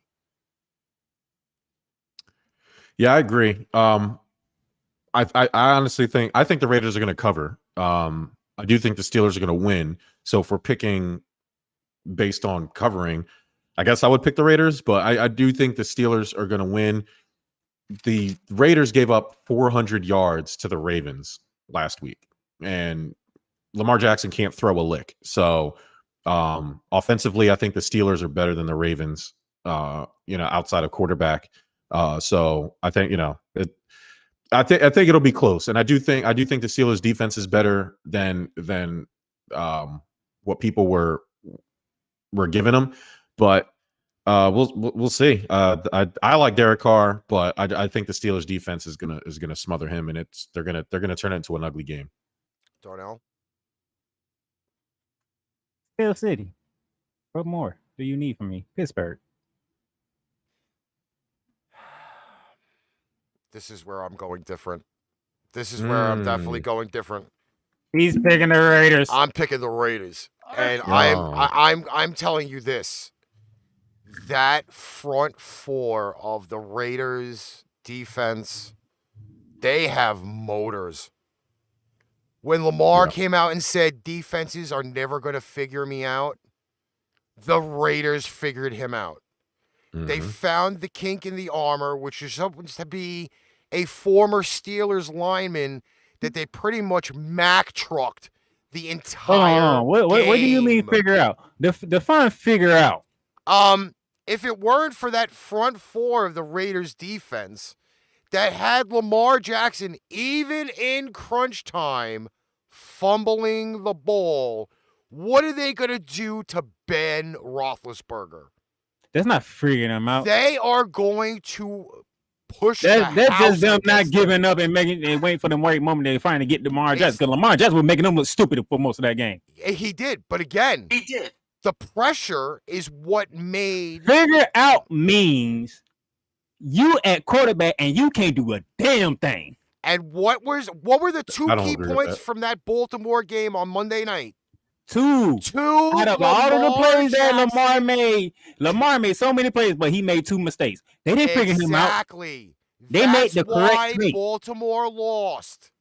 But don't say figure out. They did not figure him out. Yes, they did, because they had him running all over the place. And he was making a mistake when he was running. Team that wants Lamar to be more of a pocket guy than a scrambler. That was my big point. That was my big point. If you want to beat them, you put the ball in Lamar's hands. Let him scramble around the backfield and get 5-6 yards a run, because we've seen in the playoffs repeatedly the last 2 or 3 years when the game is on Lamar's shoulders, he can't do it. And that's what they did. The Pistons, you know how they beat the Bulls? They let everybody else, they locked everybody else up and let Michael Jordan do his thing. And that's exactly what teams are doing to the Ravens. Lamar Jackson, you can dance and run around all you want to. We're not letting you get the ball to Hollywood Brown. We're not letting you run and get the ball to Mark Andrews. Enough of that, buddy. Okay? You run around and do all your dancing, and we're going to win the games. I got a question. This is for Ricky That's one thing Jamal. I do agree with. They did not let Mark Andrews get involved in that game. I got a question for both Jamal. You can let Hollywood get involved, because Hollywood, you don't know what he's doing. Can you not hear Alex? No, actually, I cannot hear Alex. Maybe you got him muted by accident. I don't know. Yeah, just see if it's. Let me. No, actually, he's not even on my screen. Oh, well, I'm here. But yeah, go ahead. My question to you, Jamal and Ricky, is: so a few weeks ago, when Lamar said that defense, with this whole thing with figuring it out, I said, look, you don't say things like that, even if whether it's true or not. Don't focus on that stuff, because it's gonna bite you right in the butt. So my question is, rather than saying that, should Lamar Jackson should have just knew his role and do what? Should it have been like that? That's a coaching thing. If teams are locking, if Lamar Jackson can't get the ball to Mark Andrews to Hollywood Brown, that's on the offensive coordinator to come up with schemes. Now the Ravens have done a really good job of hiding the things that Lamar Jackson can't do well. And that's why they've been semi-successful, right? But in the playoffs, it's different, right? The teams are better. The coaching's better. Teams are realizing, hey, Lamar Jackson's going to be amazing. We just have to stop him from getting the ball to people. He can't beat us by himself. And I honestly don't know what you can do with that other than, just be more creative with the play calling. Okay. But to the that critical Broncos fan who's amazingly contributing to the show, thank you again for that. I appreciate your viewing.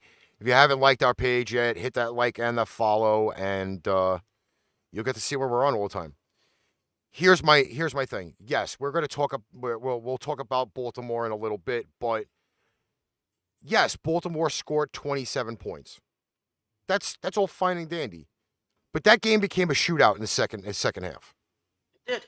Okay, it became a shootout in the second half, and in overtime. Okay, and if teams weren't sitting there trying to say, "Oh, we're not figuring out this situation," the Raiders did it. Yeah. The Raiders came out at half, and they found that kink in the armor going into the second half. And Lamar could not adjust. He's not, to me, I don't think he's one of those guys that knows how to tremendously audible out of plays. No. And you also got to remember now, he's now on his fourth running back. So that run game is obviously not as effective as it was to begin with. Yes, they are figuring him out, and I can guarantee tell you, like Jamal said, the more you make him run is the more that you're not going to be able to get it to your other key players, and you could score 31 points and still lose. Because you know what? They have a game coming up against the Kansas City Chiefs, and that history hasn't been that great either, but that's later on in the show. Yeah. Yeah, totally not. Thank you, gentlemen. Cincinnati and Chicago. In Chicago, this should be a 3.5 hour bathroom visit. Nah, don't say that. Hey, don't say that. The only reason why I would say that there's anything really good is the J&J connection, and I mean Joe Burrow and Joe Mixon from the Cincinnati Bengals. Chicago is actually favored by 2 points, under over 45. Who would like to take the? Hold on, Jamal. Yo. Maybe you can help me out with this. Because Bearman try to figure it out. I ain't talked to Ricky about it, but how does Minnesota lose to Cincinnati? A fumble. I mean, the Vikings just Viking it up. Same thing that's always ailed them. They have, the funny thing is, I think they have the pieces. It's just there's always, I don't know. They just never could put it together. I think it's coaching. I don't think their coach is very good, but that's just me. Okay. You can go ahead with the game. I'm picking the Bengals, man. I'm totally invested in the Tiger King, Joe Burrow. He's amazing. That boy, that's something special. He's something special. Jamar Chase, if he can give us another game like that, you got Joe Mixon coming in. I'm actually shocked that the Bears are favored. The only reason I can think of the Bears being favored in this game, other than them being home, which is where you traditionally get your 3-point spread, is that they have an inside tip that Justin Fields may be starting. But until I hear that officially, I actually have no idea why the Bears are favored at all. And I'm picking the Bengals for sure. I'm picking them to win outright. And can I ask an honest question? Go ahead. I don't think Andy Dalton played bad Sunday night. He couldn't finish drives. He turned the ball over twice. Like Andy Dalton is not a bad quarterback, but I have something that we call on Stuff About Sports. We have this thing we call the Andy Dalton virus. And this is when a quarterback like Andy Dalton is not really that good for your team. You can't win with this guy, but he'll give you that one game, one or a couple games a season. There's usually like 3 or 4 sprinkled out throughout the season where you sit there and you look at it and you say to yourself, that Andy Dalton, not that bad. And what that does is you keep this guy because you're scared of losing him. The Ravens did that with Joe Flacco for years, right? The Bears just did it with Mitchell Trubisky. They found every excuse in the world until they no longer could have an excuse to keep this guy. The Bears are about to make this mistake, and they need to stop it. They need to go ahead and just knock it off. Justin Fields is the future, and everybody knows it. Andy Dalton, I don't care what promises you made him. Yeah, Andy Dalton, we promised that you'd be the starter. Which is like I don't even know why. From what they said, they didn't have a quarterback at the time. So yeah, they didn't. But I mean, still, who makes promises in the NFL? I don't care if you made the promise. Fuck you, Andy Dalton. You know what I mean? Like, yeah, we promised it to you. Now what? Like, we're starting Justin Fields now. Like, it doesn't matter. This is my thing the whole time. They didn't want to throw Justin Fields out there knowing week 1, that's the Rams. We got Aaron Donald coming for you. Week 3 is Cleveland. And they got a defense too. So let's just wait a minute here. And then maybe when we get to Detroit week 4, then we might go to Justin Fields route. But I believe for me, you don't want out the gate, you throw him against the Rams. I don't think you want to do that. I mean, Joe Burrow, 261 yards. He had 2 touchdowns. He had a 100-yard game from Jamar Chase and a touchdown. You had a 100-yard game from Joe Mixon. And you probably should have won that game by more than what you did. You had a 10-point lead in the fourth quarter. I'm on the Cincinnati bandwagon. So yeah, I'm rolling with the Bengals. I think I gotta flip a coin. It is Soldier Field. Fuck Soldier Field. I feel like this game, if I picked the Bears, I'd be a freaking idiot. Yeah, for sure. But I'm not going to pick the Bears. And it's not because I don't want people to call me an idiot. It's because it's obvious. Joe Burrow did great. And, the Bengals winning that game was good. Okay? So I think the Bengals are going to go 2-0. It's that simple. Cincinnati is going to win. Joe Burrow is the best quarterback in the AFC North. Whoa, he said it. I said it. I don't care. I don't. Lamar Jackson and his fluke MVP. Mark it down. Joe Burrow is the best quarterback in the AFC North. This is week 2 of the season. Hey, he was. Jamal may actually be correct. And he was the best quarterback. I didn't say he was wrong. I'm just saying mark it down. Because we gonna revisit this as the season gets. He was on pace for a historic season last year before he had his injury. He is the best quarterback in the AFC North. Book it. He said, book it. I love it. I love it. Okay. I don't care what quarterback carousel you're going to have in Chicago. Justin Fields is not ready. He is not ready. What makes you say that? His play in the preseason did not make me a believer. And that was that wasn't even against starting guys. That was against secondary guys. Are we talking about when he got his head taken off by the Buffalo Bills? I'm telling you that he said that the game was too slow. And again, that's against second, third, and fourth tier guys. Mm-hmm. Okay? Not even a joke. Even if let's say you got Fields in for a few gadget plays, you'd be okay. But the problem is that the Bears are stuck now with Andy Dalton, who's making what, $10 million a year? Mm-hmm. They have the back end of Nick Foles' freaking $88 million deal that he signed with the Jacksonville Jaguars. Okay? So if you're not going to use Justin Fields and you're going to start Andy Dalton, then why the fuck do you even have Nick Foles on the team anymore? Oh, who was a healthy scratch for Sunday night, by the way? Exactly the point. Veteran leadership. He's a Super Bowl MVP, Super Bowl champion. You got a young, Do I need to repeat what I said on Tuesday, Ricky? He's sitting there taking a roster spot. Let's just put it that way. Nick Foles only works in Philly. Okay, but again, Cincinnati is right now a little bit more established. They're a younger team. They're hungrier. Okay? I have not seen a viable running back in Chicago for 2 years. Hey, David Montgomery. 100 yards on us. What are you talking about? I don't even listen. They had great running backs and they let most of them go. Again, Chicago's in like purgatory right now, and I ain't just talking about quarterbacks. I'm talking about Chicago has a running back. Okay, they just don't have a quarterback. In purgatory, because again, like you said before, Jamal, Matt Nagy has no clue what he's doing.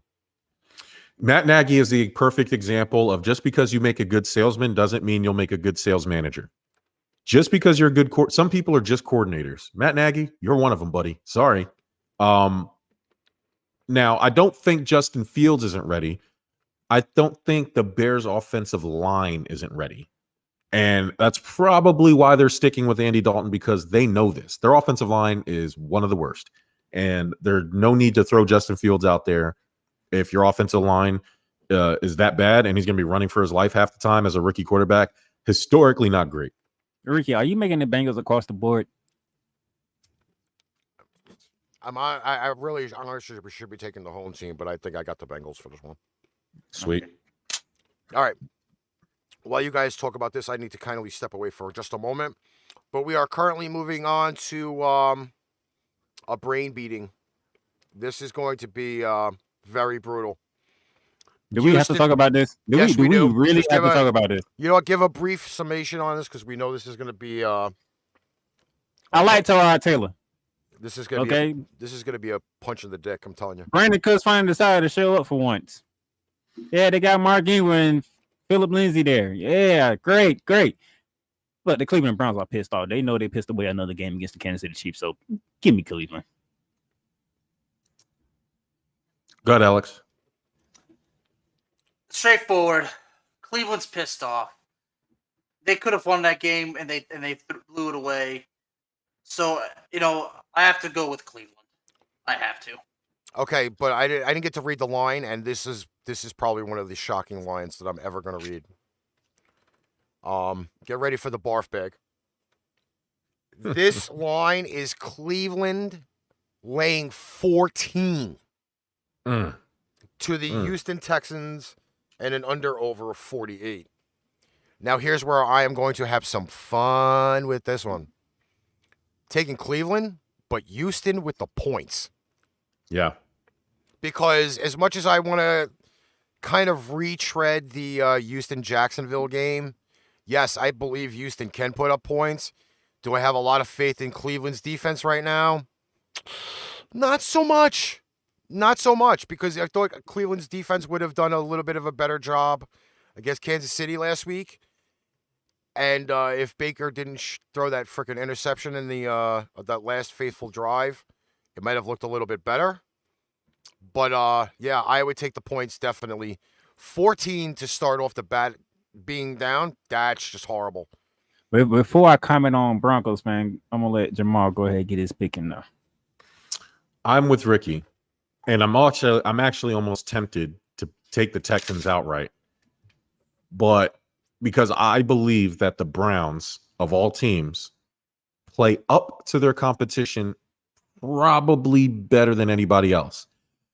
But on the flip side, they play down to their competition, which is very dangerous. There's Odell Beckham's not playing, right? I think they already he was already out as of Thursday. Okay. Yeah. Odell probably won't be back to like week 5. By the way, Jamal, if you want to trade for him in my fantasy league, you're more than welcome. Okay, I got you. Well, we'll set out how my people talk to your people. The Texans were 3.5 point underdogs, and they put 450 yards of offense, and nobody saw that coming. So I'm not just going to write off the Houston Texans just like that. I think I did, but my dumb ass still picked Jacksonville. Did you? I mean, hey, I picked Jacksonville too, so hey. I was literally sitting here because I went on the show. I'm like, these boys picking Jacksonville. I'm like, do y'all know who at quarterback? Tyrod Taylor. That's not a bad dude. He's like Teddy Bridgewater. I picked Houston. He's a good quarterback. I picked Houston. But well, you picked him last week. Last week I picked the Texans. Yes, I did. Yeah, I think I will go with the Browns. I do think this is their year to put it all together, to be a competent team. But we spoke earlier about Teddy Bridgewater finally getting his chance. This is Tyrod Taylor's chance. He hasn't had a real shot. He ended up my Buffalo Bills playoff drought. Then we drafted Josh Allen. Goes to the Browns. They draft Baker Mayfield, and he gets a concussion. Then he goes to the Chargers, and they put a hole in his lung. And then they drafted Justin Herbert.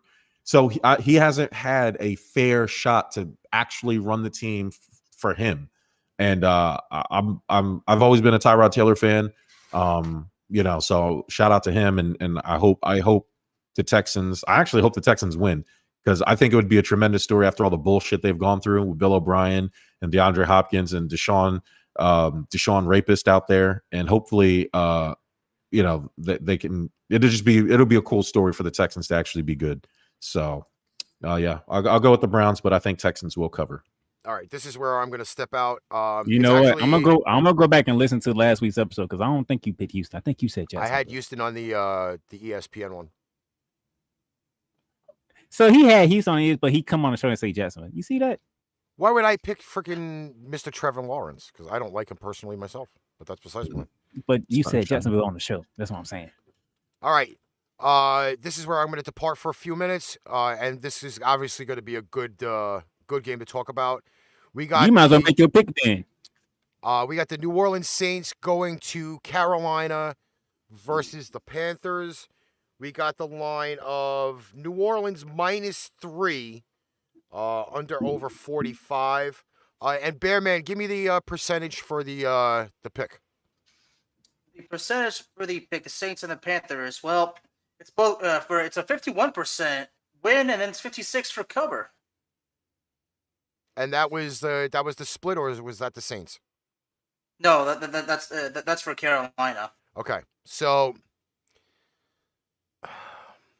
I'm actually gonna ride the wave on this one. I believe that Jameis has finally found something, and I don't want to say that Green Bay made a lot of mistakes last week, because they obviously did, and they played like a big dumpster fire. But I think that Jameis now has found a system that he actually is going to fit in. Can we say the head coaching is a little bit better than it was when he was in Tampa? Yes. I think the offense is more West Coast, which is where I think Jameis kind of fits. So I'm going to roll with the Saints. Given the points and the under/over of 45, I'm going to go over.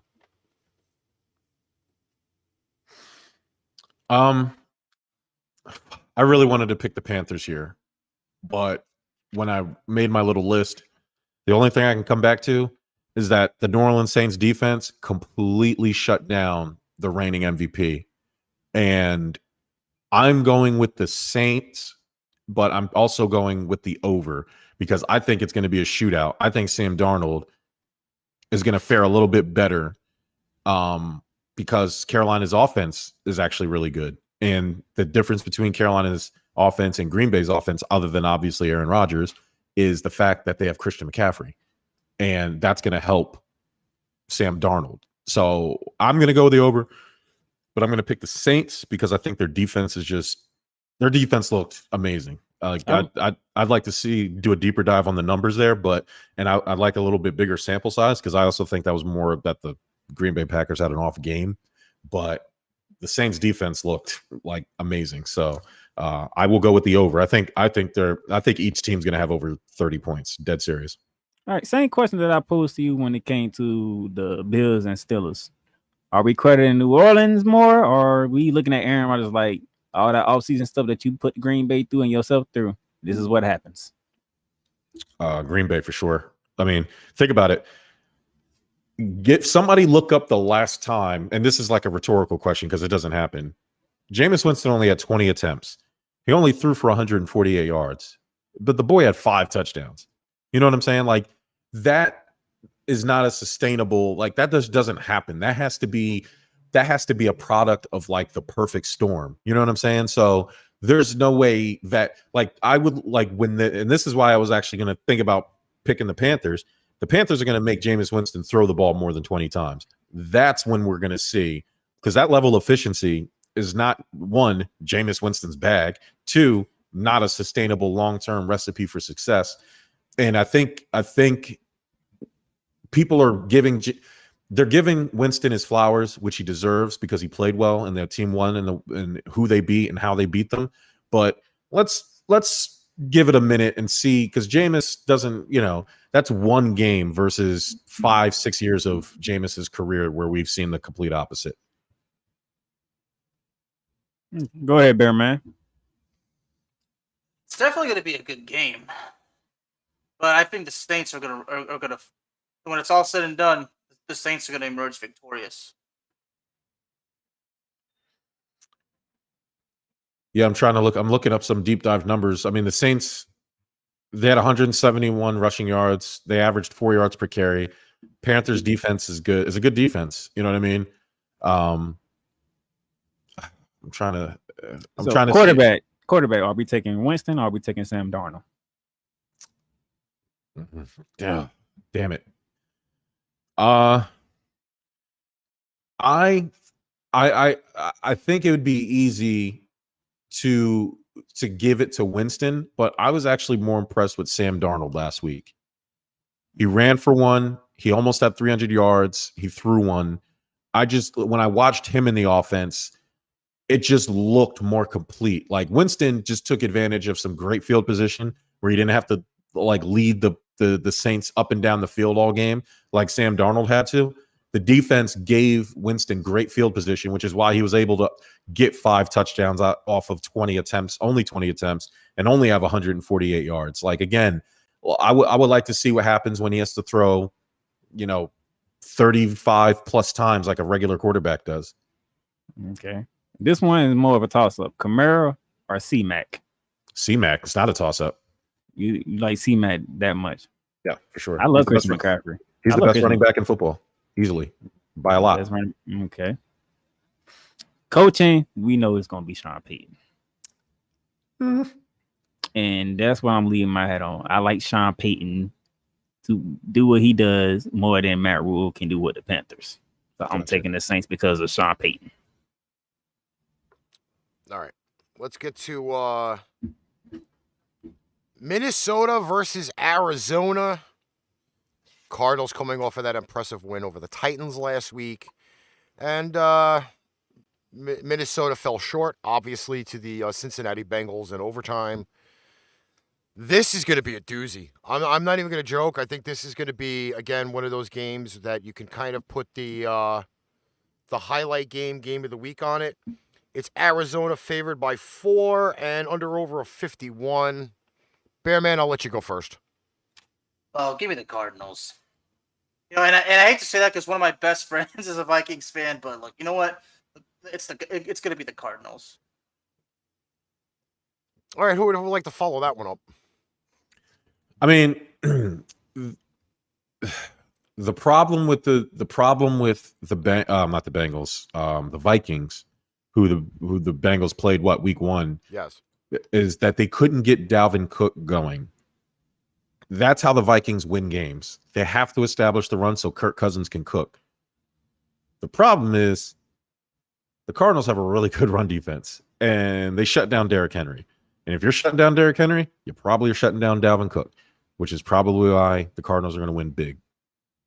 Darnell? His wheels are spinning over there. Who's the quarterback for Minnesota? Kirk Cousins, man. Mr. I can't win in prime time. He's actually winless in prime time. I thought he won one. No, maybe he's winless. No. I think he's like 0-12 in prime time. Oh no, not good.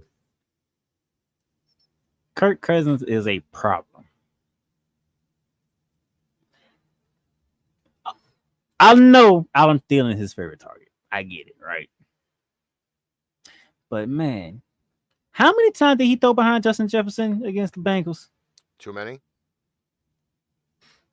Like, dude, you have one of the fastest receivers in the NFL. If you put the ball on him, he's going to score, if not make a big play. By the way, the critical Broncos fan says that Kirk Cousins won a Monday Night Football game last year. I'm about to say, I could have swore he won a primetime game recently. And I disagree with you. Kirk Cousins ranked 7th last year in deep passes. He ranked 8th last year in total QBR. Kirk Cousins is a good quarterback. I'm telling you, the problem in Minnesota is coaching. You get Kirk Cousins is in the Alex Smith range, where I don't think he can go out there and, well, I think Alex Smith is better. I do think Alex Smith can go out there and win you games because he's done it. But that team is good enough for Kirk Cousins to lead, but for some reason that the coaching, man, so like it's just something about it is off. And I'm not putting that on the coach. I literally watched the Cincinnati game. If he puts the ball on Justin Jefferson, they win the game. I understand that, but I'm not. You're taking one play, and we can go by all the games and pick out a play that a quarterback, even on the winning teams, did that cost them points or cost them great field position or whatever. I'm not putting one play on Kirk Cousins. Don't get me wrong. Kirk I'm Cousins, not. he won't turn the ball over. He won't turn the ball over. Kirk Cousins, by all accounts, is a top 10 quarterback statistically. Like, people want to blame him for these losses, and that's just the nature of he's the quarterback. But he is not the problem in Minnesota. As much as people want to give it to him, he's not. He's simply not. It's just not true. You know what's going to happen? He's going to get sacked by Chandler Jones over and over and over again. Let me tell you, he was 7th in deep pass percentage. He's 8th in total QBR. He was 9th last year in completion percentage. He's 8th in total yards. And where's he in total touchdowns? Now he's 6th in total touchdowns, passing touchdowns. It's not Kirk Cousins, guys. Stop. I read all these things and I look online and everybody's blaming Kirk Cousins. Guess what? It's not Kirk Cousins. I'm going to interject here a little bit. They always say that Cardinal line, defense wins games. And if you look at Minnesota's defensive numbers over the last few years, the number has been in decline. Their secondary is horrible. Horrible. Their front seven has not ranked anything higher than 15 in the last 3 seasons. So defensively, numbers right now do not look good for the Minnesota Vikings. The only way Minnesota stays alive in this game is if they have a dramatic shootout with Mr. Kyler Murray and the rest of that lovely, talented wide receiving core for the Arizona Cardinals. Did you just say the only way to stay alive is a shootout? Correct. They ain't knowing in hell they're going to have a shootout with Arizona.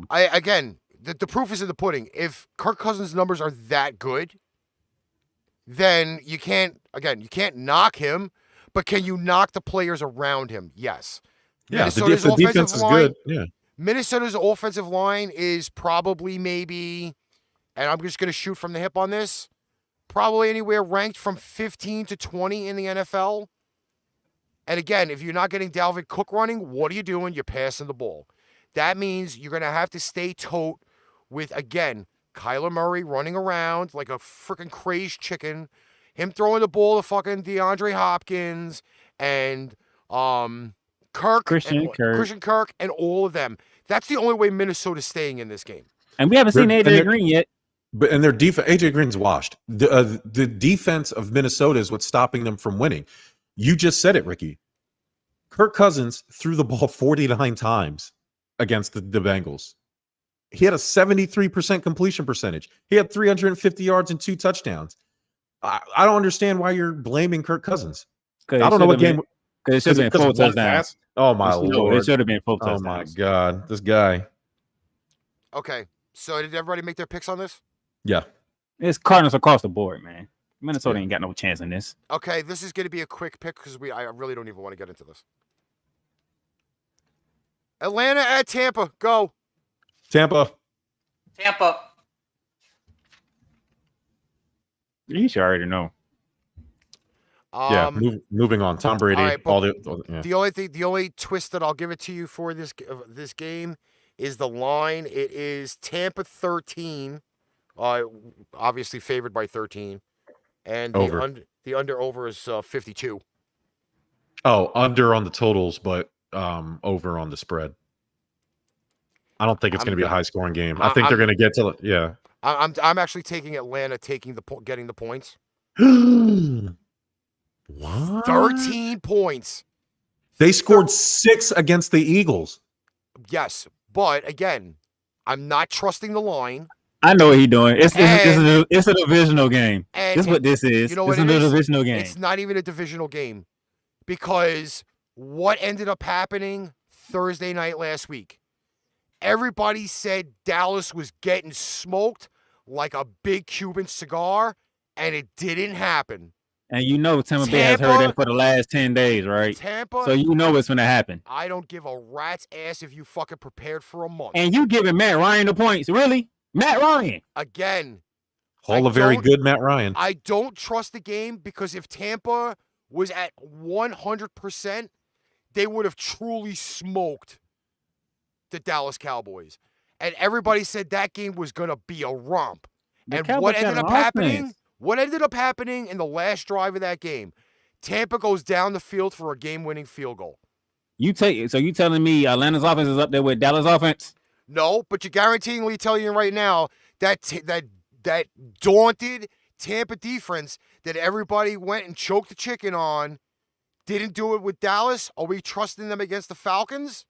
Because you know what? The Falcons. The Falcons in double-digit spreads over the last 3 years since their 28-3 loss. Against who? Against what quarterback? Against what quarterback? Against Tom Brady. Okay? Okay, but here was the game. Here was the difference, though. Okay, Tampa always comes up for big divisional games. They've done it in the past. If you go back to look at all of the spreads that Tampa, listen to me. Did he just say Tampa comes up big for divisional games? No, I said Atlanta comes up for these big divisional games, and here's why. I checked these numbers. Every time Tampa has had a double-digit game where they are favored by double digits, the game ends up becoming closer than what everybody ever thinks. How many of them games Tom Brady was quarterback?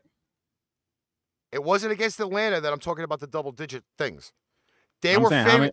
They were given points. They were. Listen, Tom Brady was the quarterback. Listen, Tampa Bay Buccaneers win that. How many games were the Saints favored by double digits against the Atlanta Falcons, and the game ended in under 6 points difference? I say when Tom Brady's the quarterback. I'm talking about Drew Brees. I'm talking about every big game quarterback that they've ever gone against and had double-digit points. I love Drew Brees, but Drew Brees is not Tom Brady. Okay, but again, Brees had better weapons than Tom Brady has ever had until he got to Tampa. And yet this man has 7 championships. Again, there's the difference. I'm telling you that the game is going to be a lot closer than everybody thinks, and that's why I'm taking the 13 points. Again, don't trust anybody. You can't even trust your own damn team. Well, I only lost by 1 point last week, so I'm not. You still lost. Actually, Broncos fan, I was the one out of our group that gave the Dallas Cowboys a chance.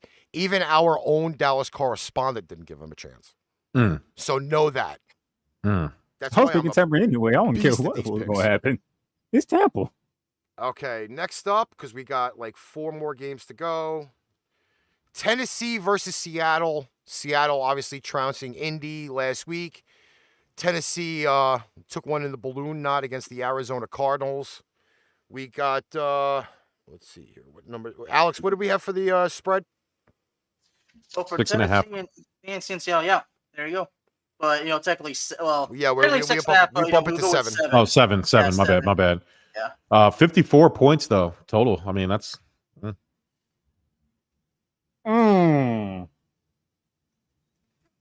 This is that don't trust anybody game that this is the don't trust anybody game for you, Ricky. Actually, I'm just gonna give you my pick right away.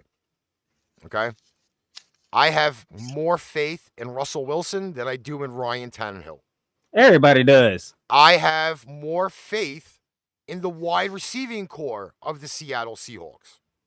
Okay, that Tennessee defense last week went to show that they are not the defense that they have been in the past. Okay?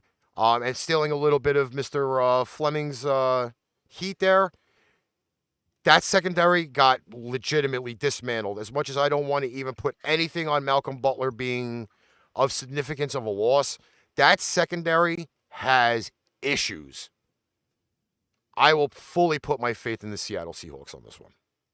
At home with the 12th man. Jamal, question for you. We know what the 12th man is like in Seattle, right? Mm-hmm. But to beat the 12th man in Seattle, what do you need to have? You need to have a run game. Does Tennessee have a run game? They do. But Seattle's run defense is really good. And they held Jonathan Taylor to only like 50 yards. 60 yards, somewhere in that range. Pretty good sign. I think the Seahawks finally figured out that to win games with Russell Wilson, the key is not to have him throw more, it's to have him throw less. They were extremely efficient last week. I am actually scared for the Titans. I think they came in with all the hype, and they're trying to figure out how to use Julio Jones and A.J. Brown and Derrick Henry all at the same time. And I think Seattle is out to prove something this year. And I think I forgot what game we were talking about earlier, but everything lines up for Tennessee to win this game, except the one thing they need to go their way, Seattle's really good at, and that's run defense. And if Tennessee can't get their run game going, Ryan Tannehill is just average. That's just me. I'm picking the Seahawks. Bearman, you're up. Everything Jamal said is spot on. Okay, so that's why, and really based on how Tennessee was last week, if the running game is not going anywhere, and like you said, Ryan Tannehill is average, and I don't think the running game is going to be effective for Tennessee this week, so I'm going to go with the Seahawks. I mean, it's more than, of course, people just say, well, it's Russell Wilson. I'm like, well, it's more than that. Got to be more specific, and that's it, like Jamal said, so give me the Seahawks. I mean, and before you go, just like Tennessee's defense couldn't do nothing with Kyler Murray. How the hell are they going to, and that's Russell Wilson light. Exactly. So what the hell are you going to do with the genuine article? Like they just went against discount Walmart bin Russell Wilson. And now they're going to get Target, Wegmans, Sam's Club Russell Wilson, the real one. And it's like, what are you supposed to do with that? Reach. And I do you said Seattle held Jonathan Taylor down, but Jonathan Taylor's not King Henry. King Henry was held down to 58 yards. He was. And Ryan Tannehill turned the ball over like 3 or 4 times. Listen, but how long can you contain King Henry before he actually busts one? Because we know how this works. Who did the Titans play last week? They played the Cardinals.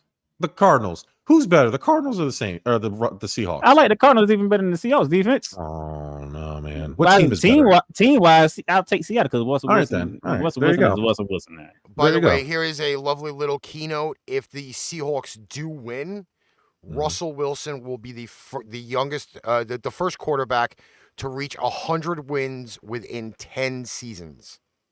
That's amazing. That will be a very, very trademark number for him. And just remember, he also is a Super Bowl winner, so that kind of fits. And he's married to Sierra, so shout out to him. Broncos fan says, if the Hawks got a bunch of pressure on the Colts, I expect the pressure to go higher with Tennessee. Absolutely. I agree with that. Good assessment. Okay, the team that everybody did take a dump on last week versus probably one of the best, youngest quarterback prospects in the NFL. We have the Dallas Cowboys traveling to L.A., against the L.A. Chargers. In my heart, they will always be the San Diego Chargers, and I'm just going to make that point.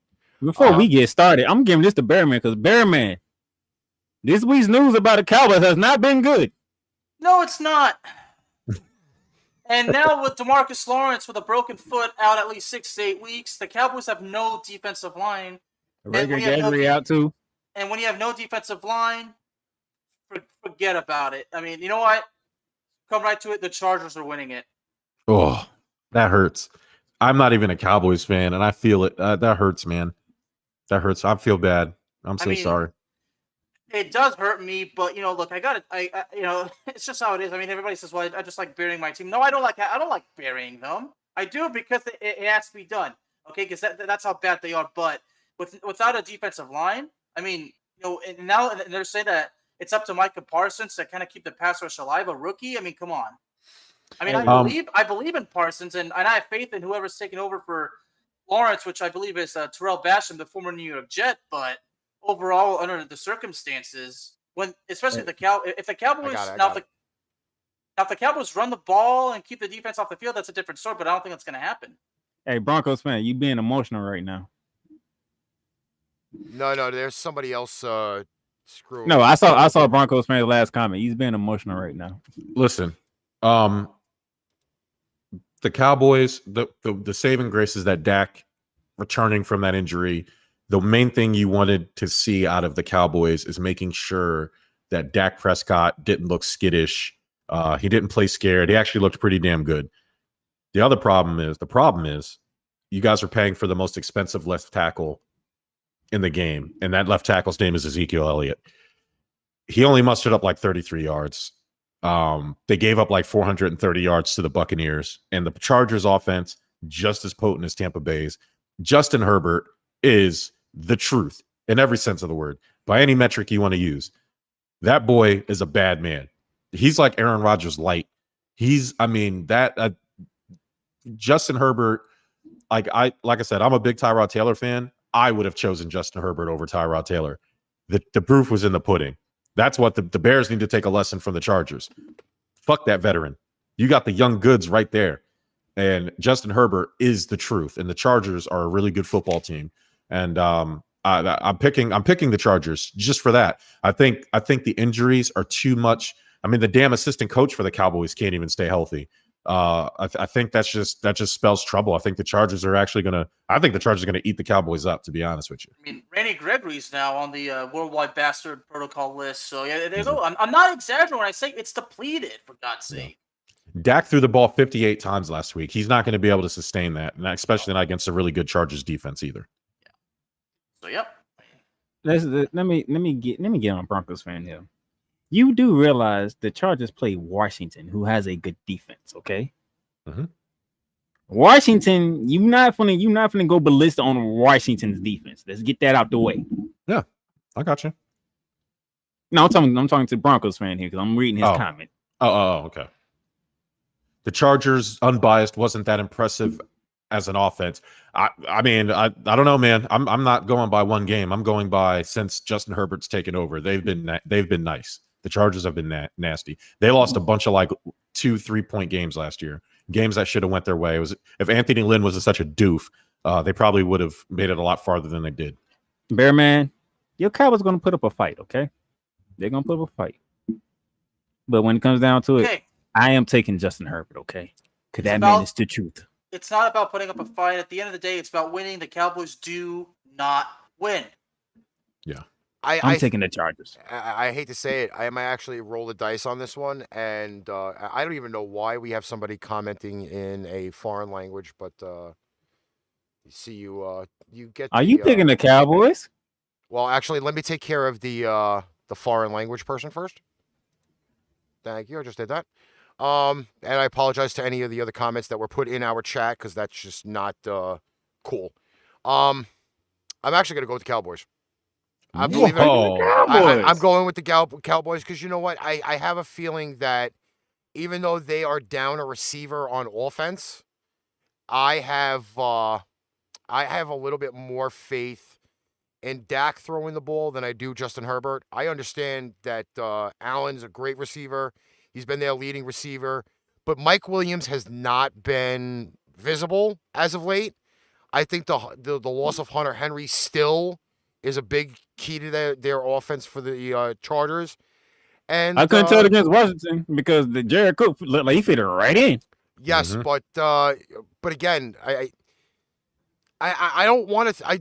I don't think you can throw Dallas under the bus just yet. Just go ahead and say you think Zeke Elliott gonna be Zeke Elliott, and that's why you believe the Cowboys gonna win. Again, I think Dak throwing the ball, he's got a lot more to prove. He just got a payday. Remember that.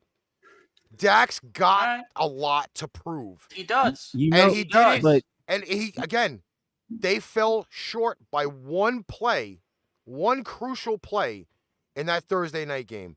But Jamal said it earlier. When the Cowboys went 13-3, they were balanced. Mm-hmm. Zeke got fed. But again, if the Cowboys are going to win, that means they fed Zeke the ball. I'm sorry. I'm going with the boys. I'm going to be dead serious. But point wise, yeah, I think this might actually be a little bit of a scoring game. Yeah, and I'm picking the going to get blown out. I picked the Chargers, and it was more so because it's not really an indictment on Dak. It's an indictment on Mike McCarthy, who I think is awful. And I think it's an indictment on the rest of the team because of injuries. And I just don't think, like, again, you pay your skill players before you pay your quarterback, and now you can't build a line. Their defense is going to be suspect. You have a potent Chargers offense. I know you're talking about Mike Williams, but that's not the guy you need to be worried about. That guy's name is Keenan Allen. And as long as Keenan Allen's there, it's all good. And Justin Herbert's going to get everybody the ball. So it's really more of an indictment on the rest of the team than it is for me about Dak Prescott. I'm just saying, if Zeke gets the ball a lot, Cowboys might win this game. Well, But they I don't got to see give Zeke him the getting the ball. ball. I don't see Zeke getting the ball that much. As much as hate the critical Broncos fan has had, he does make up a point that the Chargers will find a way to lose, and it's obvious for the last few years. So, that's where we're gonna go. You got two teams that does the same thing, so guess what? Something's finna give. All right, so we got to shoot quick on the final two because we are hitting the time crunch. We have Kansas City traveling to Baltimore, Maryland against the Ravens. And this one here is a 7-point favorite for the Chiefs, I believe it is. Actually, by 4. 4. Or Under over 55.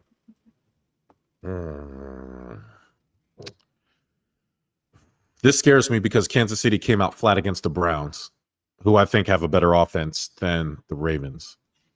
But they also came back and turned it up. And when they opened up, it was only like 2.5 and 3 by our standards, and it's already gone up to 4. So I'm picking the Chiefs.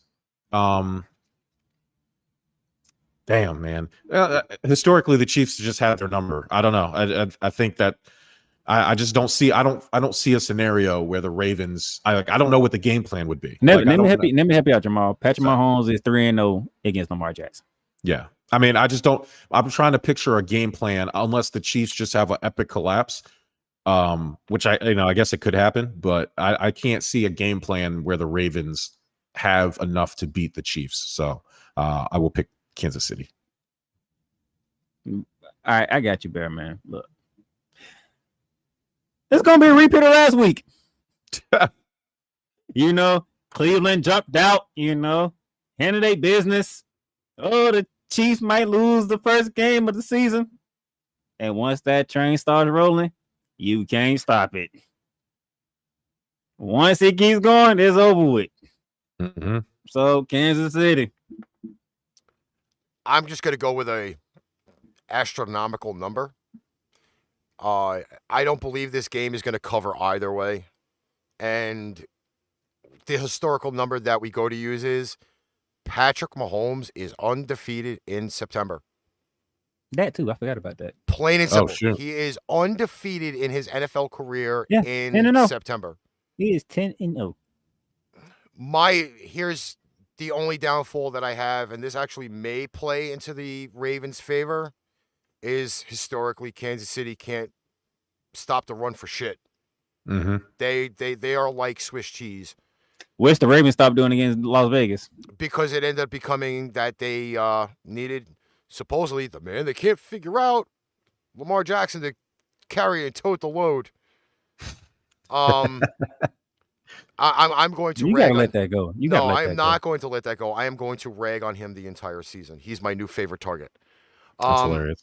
Because Brady went down to 10 and won a Super Bowl. Again, this is the deal with the Baltimore secondary.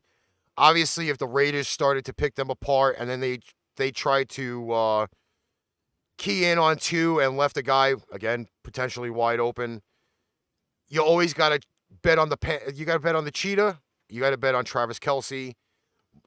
Kansas City doesn't really have a third option at this point. I don't think Hardman's really taken up that load as of yet. So I am going Kansas City, but the pick is going to be the problem because they are going to both put up points at some stature. As much as I would probably love to say Baltimore covers, yeah, I'm going to go KC with the -4. Bear Man.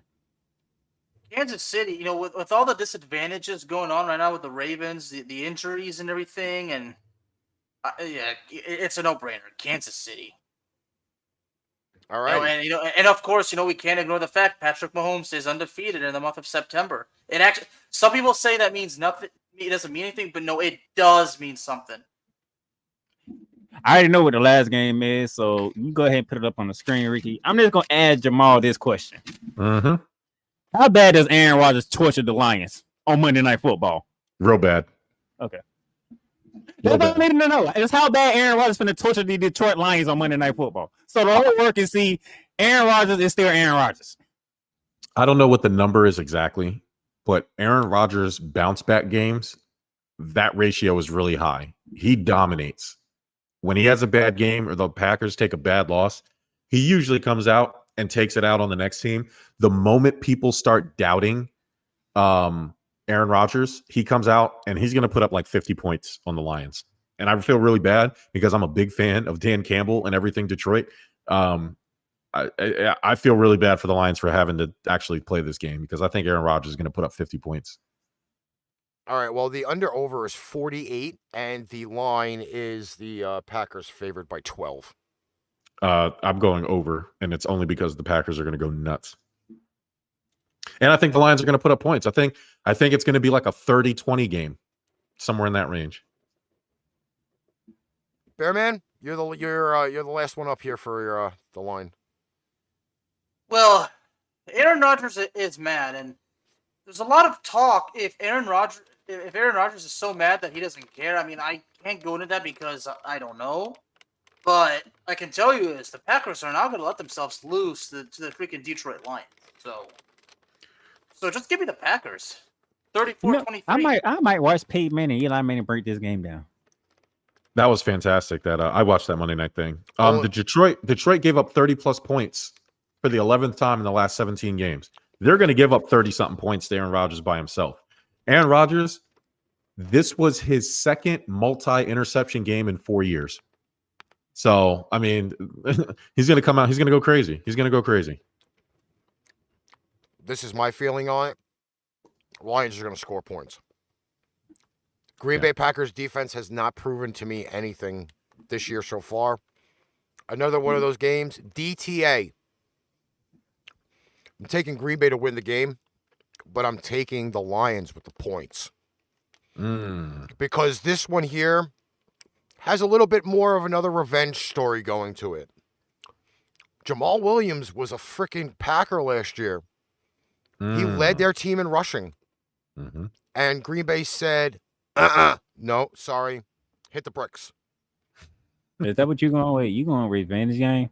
Revenge game. Jamal Williams. I hope you do that for week 4. When week 4 get here, I want you to say the revenge game for week 4, okay?